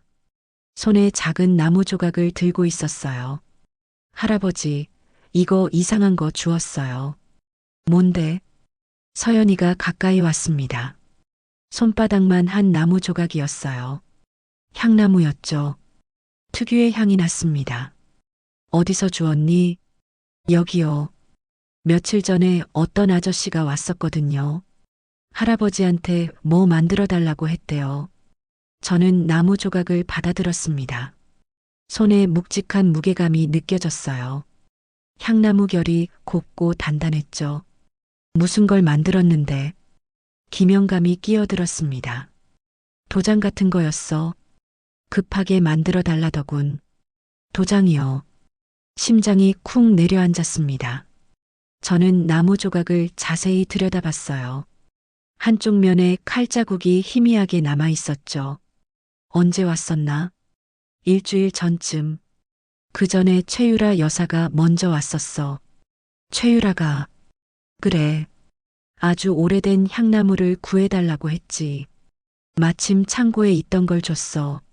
머릿속이 복잡해졌습니다. 최유라가 향나무를 구했고 며칠 뒤 누군가가 도장을 만들었다고요. 그 사람 얼굴 기억하나? 글쎄, 모자를 깊이 눌렀었더군. 얼굴은 잘 못 봤어. 서연이가 옆에서 말했습니다. 저는 봤어요. 뭘 봤는데? 그 아저씨가 할아버지한테 종이 주는 거요. 종이에 뭔가 쓰여 있었어요. 뭐라고 쓰여 있었니? 모르겠어요. 한자 같았는데 저는 무릎을 꿇고 서연이와 눈높이를 맞췄습니다. 아이 어깨를 가만히 잡았어요. 서연아, 중요한 거야. 그 종이 어떻게 생겼는지 기억나니? 아이가 고개를 끄덕였습니다. 네모났어요. 이만했어요. 서연이가 두 손으로 크기를 보여줬습니다. 명암만 한 크기였어요. 색깔은 하얀색이요. 저는 천천히 숨을 내쉬었습니다. 인감도장 만드는 거였어요. 제 인감 글씨를 본떠서요. 할아버지, 무슨 일 있어요? 서연이가 걱정스러운 얼굴로 물었습니다. 저는 억지로 웃었어요. 아니야. 괜찮아. 김영감이 심각한 표정으로 저를 봤습니다. 태준아, 이거 심상치 않은데. 나도 알아. 저는 나무 조각을 주머니에 넣었습니다. 증거가 될 수도 있었죠. 영감, 이 일 아무한테도 말하지 마. 알았네. 서연이가 제 손을 잡았습니다. 작고 따뜻한 손이었어요. 할아버지, 나쁜 사람들이 괴롭혀요. 그럴 수도 있지. 싸워요. 할아버지는 강하잖아요. 아이의 말에 가슴이 먹먹해졌습니다. 저는 서연이 머리를 쓰다듬었어요. 고맙구나. 저도 도와줄 수 있어요. 어떻게? 모르겠어요. 근데 뭐라도 할 수 있어요. 저는 웃음이 났습니다. 진짜 웃음이었어요. 요즘 처음 웃는 것 같았죠. 그래, 고마워. 집으로 돌아오는 길, 저는 주머니 속 나무 조각을 만졌습니다. 거칠거칠한 표면이 손끝에 느껴졌어요. 가짜 도장. 제 이름이 새겨진 가짜요. 등골이 서늘해졌습니다. 지훈과 최유라가 얼마나 치밀하게 준비했는지 알 수 있었어요. 집에 도착해서 바로 서재로 갔습니다. 금고를 열었어요. 안에 진짜 인감도장이 있었죠. 도장을 꺼내 들었습니다. 50년 동안 써온 물건이었어요. 손때가 묻어 윤이 났죠. 나무 조각과 도장을 나란히 놓고 비교했습니다. 나무 결이 달랐어요. 진짜는 더 오래되고 깊은 색이었죠. 무게도 달랐습니다. 하지만 보통 사람이 보면 구별하기 어려울 거였어요. 전문가가 아니고서는요. 저는 한참 도장을 들여다봤습니다. 그러다 문득 깨달았어요. 이게 바로 진짜와 가짜의 차이구나. 서연이가 했던 말이 떠올랐습니다. 진짜는 시간이 지나도 멋있다고요. 오래된 떡살처럼요. 맞았습니다. 진짜는 시간의 흔적을 품고 있었어요. 50년의 세월이 이 도장에 스며 있었죠. 가짜는 아무리 비슷해 보여도 그 깊이가 없었습니다. 저는 도장을 다시 금고에 넣었습니다. 그리고 나무 조각은 따로 서랍에 보관했어요. 핸드폰을 꺼내 최 감사에게 문자를 보냈습니다. 중요한 증거 찾았네. 내일 아침 일찍 만나세. 답장이 금방 왔어요. 알겠습니다. 저도 찾은 게 있습니다. 가슴이 두근거렸습니다. 뭔가 실마리가 보이기 시작했어요. 창밖을 봤습니다. 어둠이 내려앉고 있었어요. 별이 몇 개 반짝이고 있었죠. 서연이 얼굴이 떠올랐습니다. 순수한 눈빛으로 싸우라고 응원하던 아이요. 저는 주먹을 쥐었습니다. 이기고 싶었어요. 그 아이한테 보여주고 싶었죠. 진짜가 결국 이긴다는 걸요. 밤이 깊어갔습니다. 하지만 저는 잠들지 않았어요. 서재에 앉아 계획을 세웠죠. 내일부터 본격적으로 움직여야 했습니다. 시간이 얼마 남지 않았으니까요. 다음 날 아침 7시 저는 최 감사를 만나기 위해 집을 나섰습니다. 회사 근처 조용한 찻집에서 만나기로 했어요. 최 감사는 이미 와 있었습니다. 구석자리에 앉아 서류 가방을 무릎에 올려놓고 있었죠. 회장님, 저는 자리에 앉았습니다. 주문을 하고 나서 작은 목소리로 물었어요. 뭘 찾았나? 최 감사가 가방에서 서류 뭉치를 꺼냈습니다. 조심스럽게 테이블 위에 펼쳤어요. 지훈 상무 명의로 된 페이퍼 컴퍼니가 3개 있습니다. 페이퍼 컴퍼니요. 유령 회사죠. 실체는 없고 서류상으로만 존재하는 회사입니다. 최 감사가 손가락으로 장부를 짚었습니다. 빨간 펜으로 표시된 숫자들이 보였어요. 지난 6개월 동안 태준당에서 이 회사들로 돈이 빠져나갔습니다. 총액이 40억입니다. 40억이요. 목소리가 커질 뻔했습니다. 저는 입을 다물었어요. 주위를 둘러봤죠. 다행히 아무도 신경 쓰지 않았습니다. 컨설팅 비용이라고 되어 있습니다. 하지만 실제 컨설팅은 없었어요. 증거가 있나? 이 회사들 주소를 찾아갔습니다. 전부 텅 빈 사무실이었어요. 우편함만 있더군요. 최 감사가 사진 몇 장을 보여줬습니다. 낡은 건물, 녹슨 우편함, 먼지 쌓인 창문들이었어요. 돈은 어디로 갔나? 해외 계좌로 송금됐습니다. 홍콩이요. 머릿속이 복잡해졌습니다. 홍콩. 사모펀드도 홍콩이었어요. 연결고리가 있을 겁니다. 최 감사가 고개를 끄덕였어요. 저도 그렇게 봅니다. 하지만 확실한 증거를 찾으려면 시간이 더 필요합니다. 얼마나? 일주일은 있어야 합니다. 저는 손목시계를 봤습니다. 지훈이 준 시간은 나흘밖에 안 남았어요. 최대한 서두르게. 알겠습니다. 저는 주머니에서 향나무 조각을 꺼냈습니다. 테이블 위에 놓았어요. 이것 좀 보게. 최 감사가 조각을 집어들었습니다. 자세히 들여다보더니 눈을 크게 떴어요. 이게 뭡니까? 가짜 인감 도장 만든 흔적이네. 최유라가 향나무를 구했고 누군가가 도장을 만들었어. 증거가 있습니까? 김영감 고물상 주인이 목격했네. 손녀도 봤고. 최 감사의 얼굴이 굳었습니다. 이건 명백한 범죄입니다. 문서 위조죠. 그래. 하지만 가짜 도장으로 뭘 할 작정인지 모르겠네. 계약서에 찍을 겁니다. 회장님 모르게요. 등골이 서늘해졌어요. 저는 주먹을 쥐었죠. 그럼 어떻게 하지? 일단 진짜 도장은 절대 안전하게 보관하십시오. 그리고 지훈 상무가 어떤 서류를 준비하는지 지켜봐야 합니다. 저는 고개를 끄덕였습니다. 찻잔을 들어 한 모금 마셨어요. 손이 떨렸죠. 시간이 없네. 회장님, 조급해하지 마십시오. 서두르다 실수하면 안 됩니다. 최 감사의 말이 맞았습니다. 저는 깊게 숨을 들이마셨어요. 자네 말이 맞아. 차근차근 가야지. 회사로 출근했습니다. 평소처럼 인사를 하고 사무실로 들어갔어요. 비서가 커피를 가져왔죠. 회장님, 오늘 오전 11시에 지훈 상무님이 뵙겠다고 하셨습니다. 알았네. 시계를 봤습니다. 2시간 남았어요. 저는 서류를 펼쳤지만 집중이 안 됐죠. 11시가 되자 문이 열렸습니다. 지훈이 들어왔어요. 손에 파일을 들고 있었죠. 아버지, 앉게. 지훈이 소파에 앉았습니다. 파일을 테이블 위에 올려놓았어요. 생각해 보셨습니까? 뭘? 매각건 말입니다. 이틀밖에 안 남았습니다. 저는 창밖을 내다봤습니다. 하늘이 맑았어요. 아직 결정 못했네. 시간이 없습니다, 아버지. 압박하지 마. 지훈이 한숨을 쉬었습니다. 압박이 아닙니다. 현실입니다.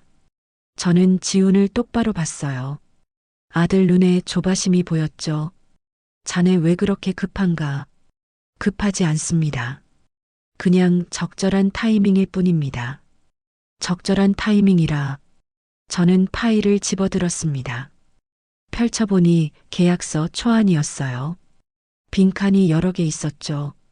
이건 뭔가? 최종 계약서입니다. 사인만 하시면 됩니다. 아직 결정도 안 했는데 계약서를 만들었나? 준비는 해둬야죠. 저는 계약서를 자세히 읽었습니다. 조항들이 빼곡했어요. 법률 용어가 많아서 이해하기 어려웠죠. 변호사한테 검토받아야겠네. 그럴 필요 없습니다. 제가 이미 확인했어요. 그래도 내 변호사한테 보여주고 싶네. 지훈의 표정이 굳었습니다. 믿지 못하십니까? 믿고 안 믿고의 문제가 아니네. 절차야. 알겠습니다. 하지만 이틀 안에 답을 주셔야 합니다. 지훈이 일어났습니다. 문 쪽으로 걸어가다가 돌아봤어요. 아버지, 현명한 선택하시길 바랍니다. 문이 닫혔습니다. 저는 계약서를 다시 봤어요. 손이 떨렸습니다. 분노 때문이었죠. 아들이 이렇게까지 치밀하게 준비했다는 게 믿기지 않았어요. 핸드폰을 꺼내 사진을 찍었습니다. 계약서 전체를요. 최 감사에게 보낼 생각이었죠. 오후에 회의가 있었습니다. 이사들과 마주 앉았어요. 모두들 불편한 표정이었죠. 회의가 진행되는 동안 이사 한 명이 물었습니다. 회장님, 매각건은 어떻게 되는 겁니까? 아직 검토 중이네. 시간이 얼마 없지 않습니까? 알고 있네. 또 다른 이사가 말했습니다. 회장님, 솔직히 말씀드리면 이사회는 이미 찬성했습니다. 회장님만 동의하시면 됩니다. 저는 테이블을 둘러봤습니다. 모두 고개를 숙이고 있었어요. 배신감이 밀려왔죠. 하지만 참았습니다. 여러분 의견 잘 알겠네. 하지만 최종 결정은 내가 하겠네. 무거운 침묵이 흘렀습니다. 회의는 그렇게 끝났어요. 사무실로 돌아와 의자에 앉았습니다. 온몸에 힘이 빠졌어요. 핸드폰이 울렸습니다. 최 감사였죠. 회장님, 계약서 사진 받았습니다. 이상한 조항이 있습니다. 뭔가 모든 권한을 지운 상무에게 일임한다는 내용이 숨어 있습니다. 사인하시면 회사 경영권을 완전히 넘기는 겁니다. 가슴이 철렁했습니다. 함정이군. 그렇습니다. 절대 사인하시면 안 됩니다. 전화를 끊고 창밖을 봤습니다. 올가미가 조여오고 있었어요. 하지만 저도 가만히 있지 않을 겁니다. 이틀이 지났습니다. 지훈이 준 시간은 내일까지였어요. 저는 최 감사와 마지막 점검을 하기로 했죠. 저녁 8시 최 감사가 집으로 왔습니다. 서재에서 만났어요. 그는 두꺼운 파일을 가져왔죠. 회장님, 결정적인 증거를 찾았습니다. 보여주게. 최 감사가 파일을 펼쳤습니다. 은행 거래 내역서였어요. 형광펜으로 표시된 숫자들이 빼곡했죠. 페이퍼 컴퍼니에서 홍콩으로 간 돈이 결국 지훈 상무개인 계좌로 들어갔습니다. 총 40억입니다. 확실한가? 네. 계좌 명의를 확인했습니다. 저는 서류를 들여다봤습니다. 아들 이름이 선명하게 박혀 있었어요. 가슴이 무너져 내렸죠. 이 자식이 정말로. 목소리가 떨렸습니다. 최 감사가 조심스럽게 말했어요. 횡령 혐의로 고발할 수 있습니다. 증거가 충분합니다. 저는 의자에 주저앉았습니다. 힘이 쭉 빠졌어요. 내 아들을. 회장님, 선택하셔야 합니다. 회사를 지키려면요. 저는 눈을 감았습니다. 머릿속이 복잡했어요. 시간을 좀 주게. 내일이 마감입니다. 결정을 미룰 수 없습니다. 알았네. 내일 아침까지 생각해 보겠네. 최 감사가 나가고 저는 혼자 남았습니다. 서재 불을 끄고 어둠 속에 앉아 있었어요. 아들을 고발해야 할까요? 피를 나눈 자식인데요. 하지만 그 자식이 저를 배신했습니다. 회사 돈을 훔쳤고 저를 치매 환자로 만들려 했어요. 새벽까지 잠을 이루지 못했습니다. 결국 5시쯤 일어나 옷을 입었어요. 결심했습니다. 지훈과 직접 대면하기로요. 아침 8시 지훈 사무실로 찾아갔습니다. 비서가 놀란 표정을 지었어요. 회장님 약속이. 괜찮네. 아들이잖나. 문을 열고 들어갔습니다. 지훈이 컴퓨터 앞에 앉아 있었어요. 저를 보더니 눈썹을 치켜 세웠죠. 아버지, 무슨 일이십니까? 저는 책상 위에 봉투를 던졌습니다. 은행 거래 내역서가 들어있는 봉투였어요. 이게 뭔지 설명해 보게. 지훈이 봉투를 열었습니다. 서류를 꺼내보더니 얼굴이 굳었어요. 어디서 났습니까? 내가 물어본 거야. 이게 뭐냐고. 회사 정상적인 거래 내역입니다. 거짓말 마. 페이퍼 컴퍼니 통해서 자네 개인 계좌로 빼돌린 거 다 알아. 지훈의 턱이 경직됐습니다. 잠시 침묵이 흘렀어요. 증거가 있습니까? 이게 증거야. 저는 서류를 손가락으로 탁 쳤습니다. 지훈이 의자에 기댔어요. 비웃는 표정이었죠. 아버지, 이걸로 뭘 하시려고요? 당장 그만두게. 횡령한 돈 다시 돌려놓고 안 하면요. 고발할 거야. 지훈이 웃었습니다. 차가운 웃음이었어요. 못하실 겁니다. 왜 못하나? 제가 아버지 아들이니까요. 피는 물보다 진하지 않습니까? 그 말에 화가 치밀었습니다.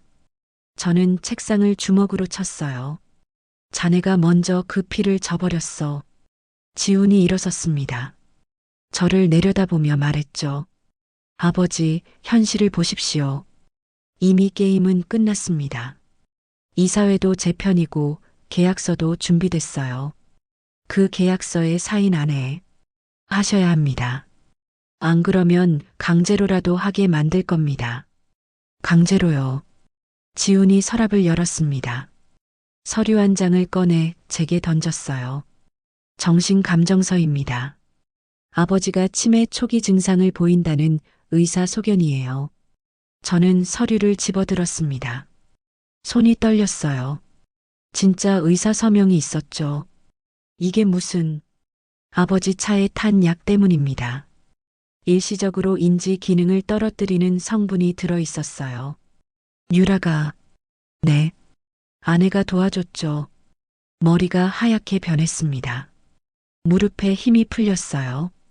책상을 붙잡고 겨우 섰죠. 자네들이 나를... 필요한 조치였습니다. 아버지가 고집을 꺾지 않으셔서요. 저는 지훈을 똑바로 봤습니다. 낯선 사람이었어요. 제가 키운 아들이 아니었죠. 내가 잘못 키웠구나. 잘못 키운 게 아닙니다. 시대가 바뀐 거예요. 저는 서류를 구겼습니다. 손에 힘을 주어 뭉갰어요. 이 증거 가지고 경찰 갈 거야. 가십시오.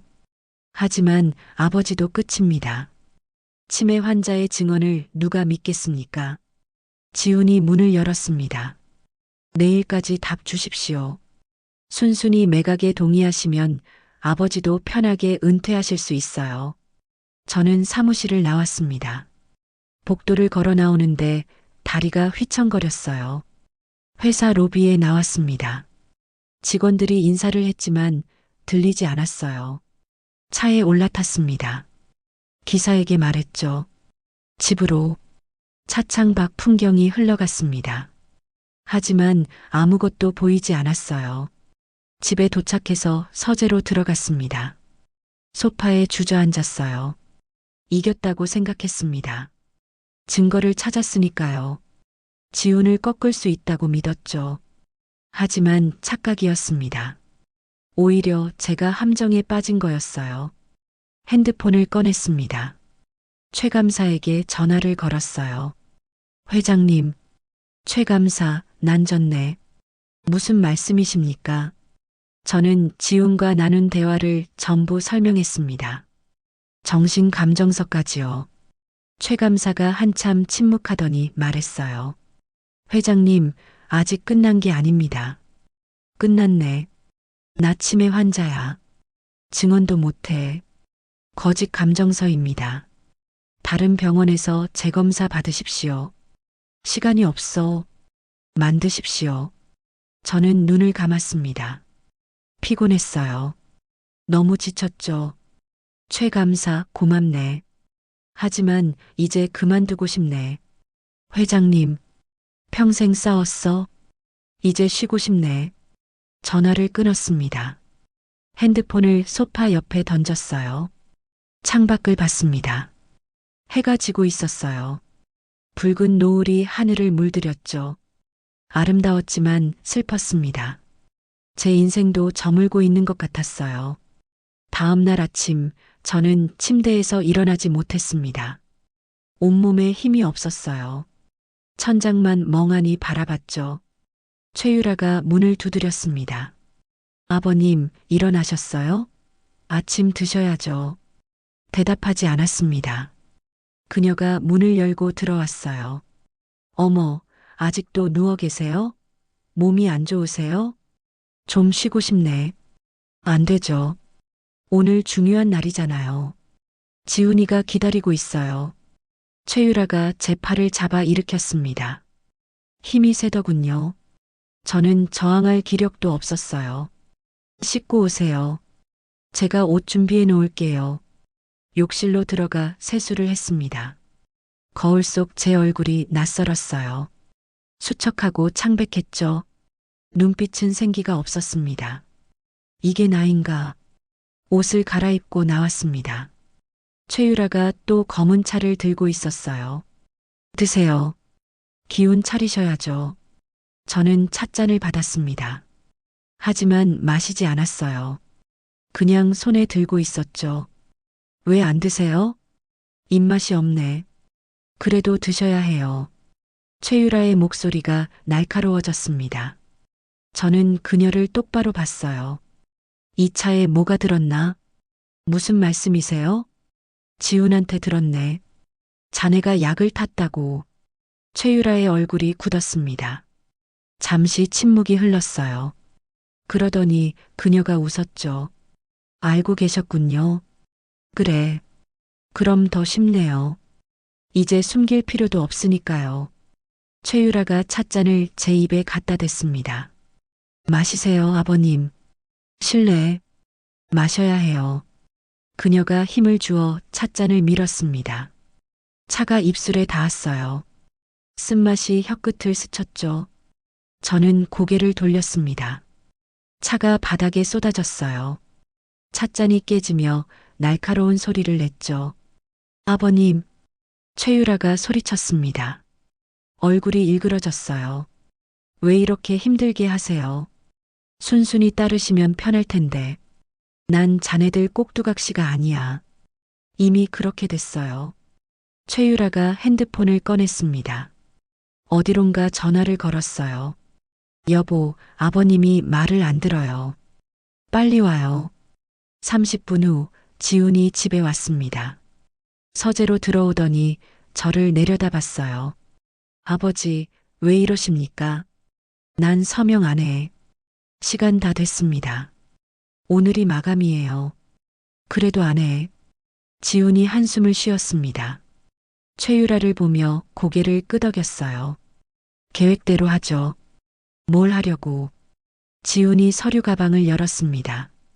두꺼운 서류 뭉치를 꺼냈어요. 긴급 이사회를 소집했습니다. 1시간 후에 회사에서 열립니다. 무슨 이사회? 아버지 해임안을 상정할 겁니다. 정신감정서를 근거로요. 가슴이 철렁했습니다. 그럴 순 없어. 이미 통보했습니다. 이사들 전원 찬성했고요. 저는 자리에서 일어났습니다. 다리가 후들거렸지만 참았어요. 회사에 가겠네. 좋습니다. 가시죠. 직접 보시는 게 나을 겁니다. 차를 타고 회사로 향했습니다. 지훈과 최유라가 같이 탔어요. 아무도 말하지 않았죠. 회사에 도착했습니다. 이사회실로 들어가니 이사들이 모두 앉아 있었어요. 저를 보는 눈빛이 불편했죠. 지훈이 회의를 시작했습니다. 오늘 안건은 박태준 회장 해임의 건입니다. 한 이사가 손을 들었어요. 회장님 건강 문제 때문이죠? 그렇습니다. 정신 감정서가 있습니다. 지훈이 서류를 돌렸습니다. 이사들이 하나씩 읽었어요. 얼굴들이 어두워졌죠. 회장님, 정말 치매 진단을 받으셨습니까? 저는 입을 열려고 했습니다. 하지만 목소리가 나오지 않았어요. 머릿속이 하얗게 변했죠. 회장님? 이사가 다시 물었습니다.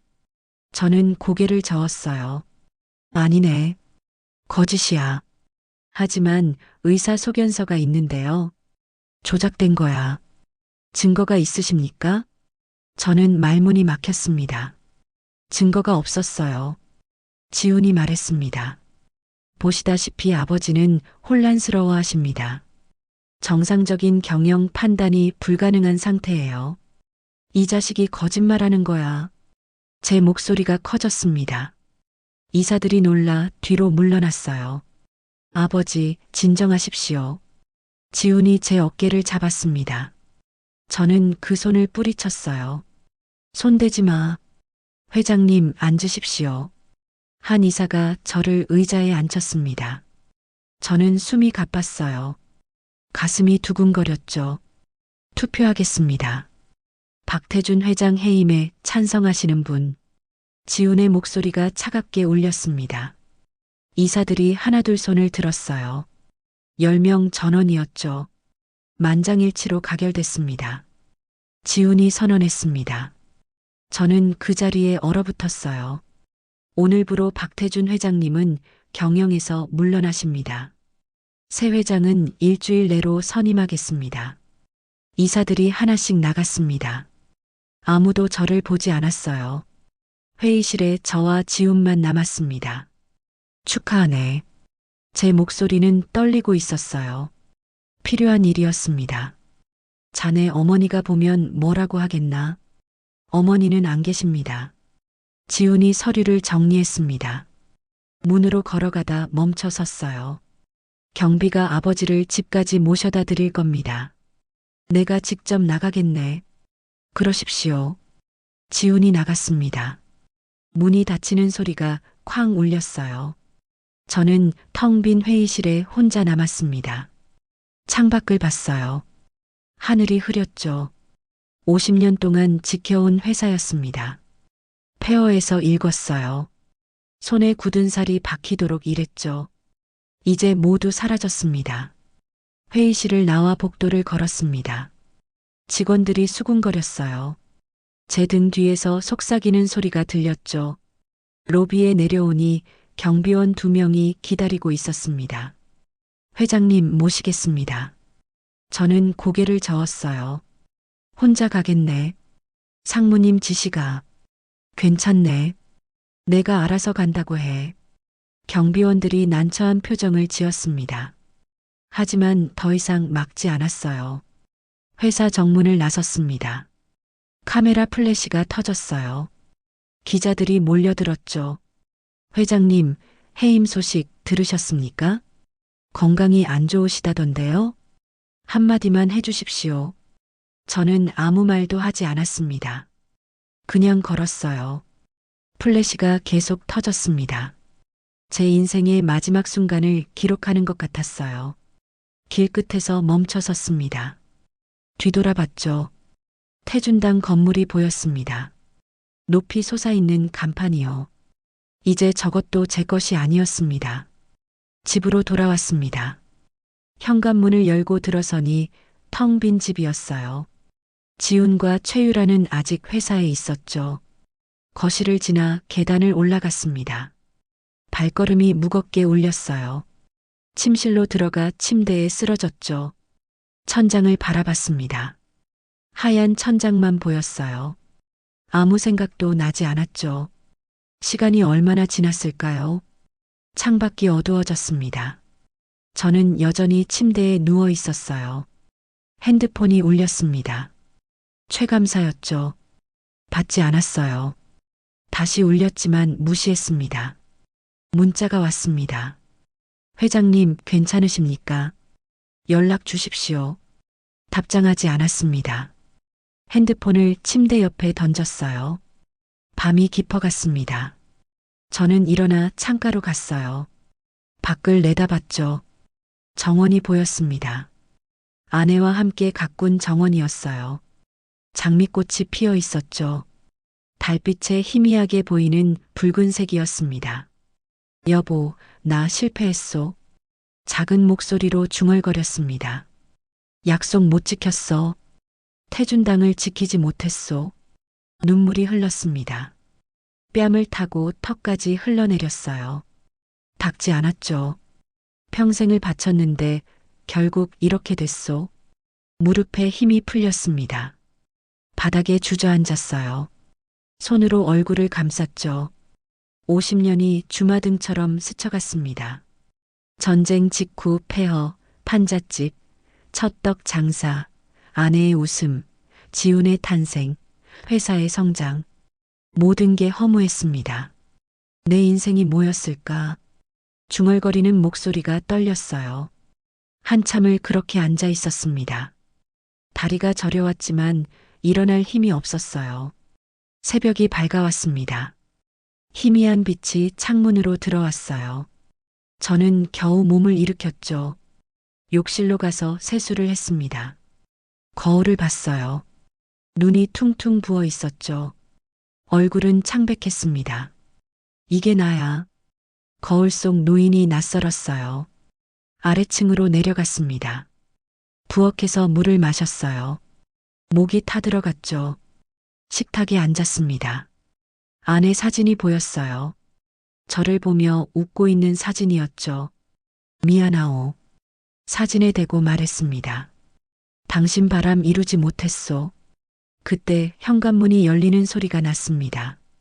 지훈과 최유라였어요. 둘이 웃으며 들어왔죠. 저를 보더니 웃음을 멈췄습니다. 아버지, 왜 안 주무세요? 지훈이 물었습니다. 관심 없는 목소리였어요. 잠이 안 오더군. 오늘부터 짐 정리하셔야 합니다. 짐이요. 이 집도 회사 소유입니다. 이사 나가셔야 해요. 가슴이 철렁했어요. 여기가 내 집이야. 서류상으론 회사 자산입니다. 일주일 드리겠습니다. 최유라가 계단을 올라갔습니다. 지훈도 따라갔어요. 저를 거들떠보지도 않았죠. 저는 식탁에 혼자 남았습니다. 집마저 빼앗기는 거였어요. 50년을 살아온 이 집에서요. 주머니에서 뭔가 만져졌습니다. 꺼내봤어요. 서연이가 준 향나무 조각이었죠. 조각을 들여다봤습니다. 칼자국이 희미하게 남아 있었어요. 가짜. 모든 게 가짜였습니다. 지훈의 효심, 최유라의 친절, 이사들의 충성심. 진짜는 하나도 없었어요. 문득 서연이 얼굴이 떠올랐습니다. 순수한 눈빛으로 싸워요라고 말하던 아이요. 하지만 저는 졌습니다. 완전히요. 작업실로 갔습니다. 오랜만에 문을 여니 먼지 냄새가 났어요. 작업대 위에 도구들이 그대로 있었죠. 떡살을 집어들었습니다. 100년 된 물건이었어요. 손때가 묻어 반들거렸죠. 이것도 버려야 하나? 중얼거렸습니다. 밀가루 자루를 열었어요. 손을 넣어 밀가루를 움켜쥐었죠. 보드라운 감촉이었습니다. 반죽을 만들고 싶었어요. 하지만 힘이 없었죠.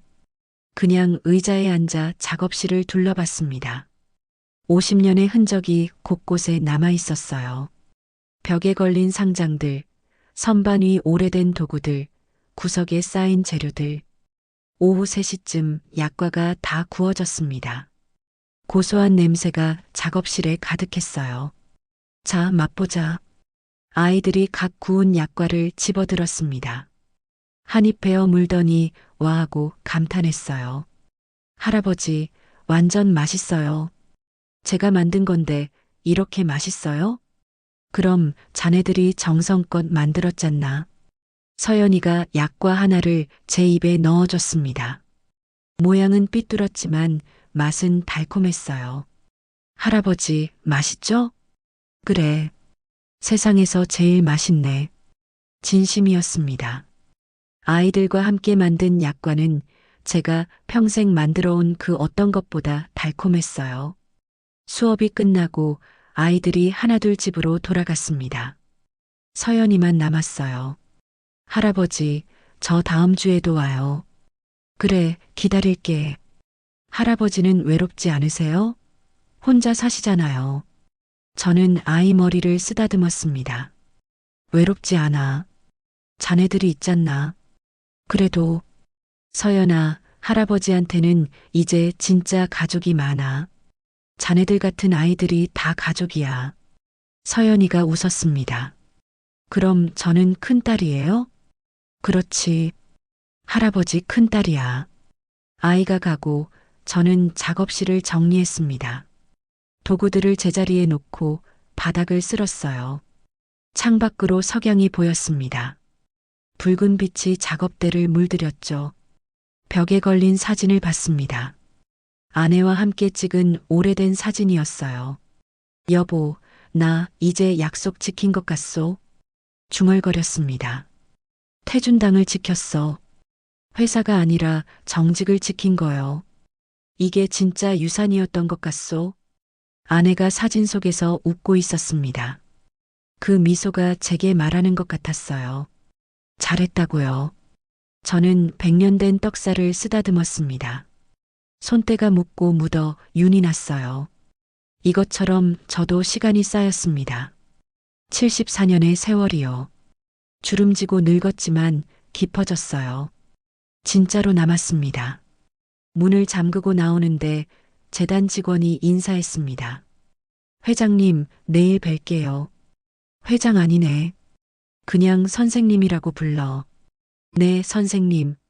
저는 재단 건물을 나섰습니다. 저녁 공기가 상쾌했어요.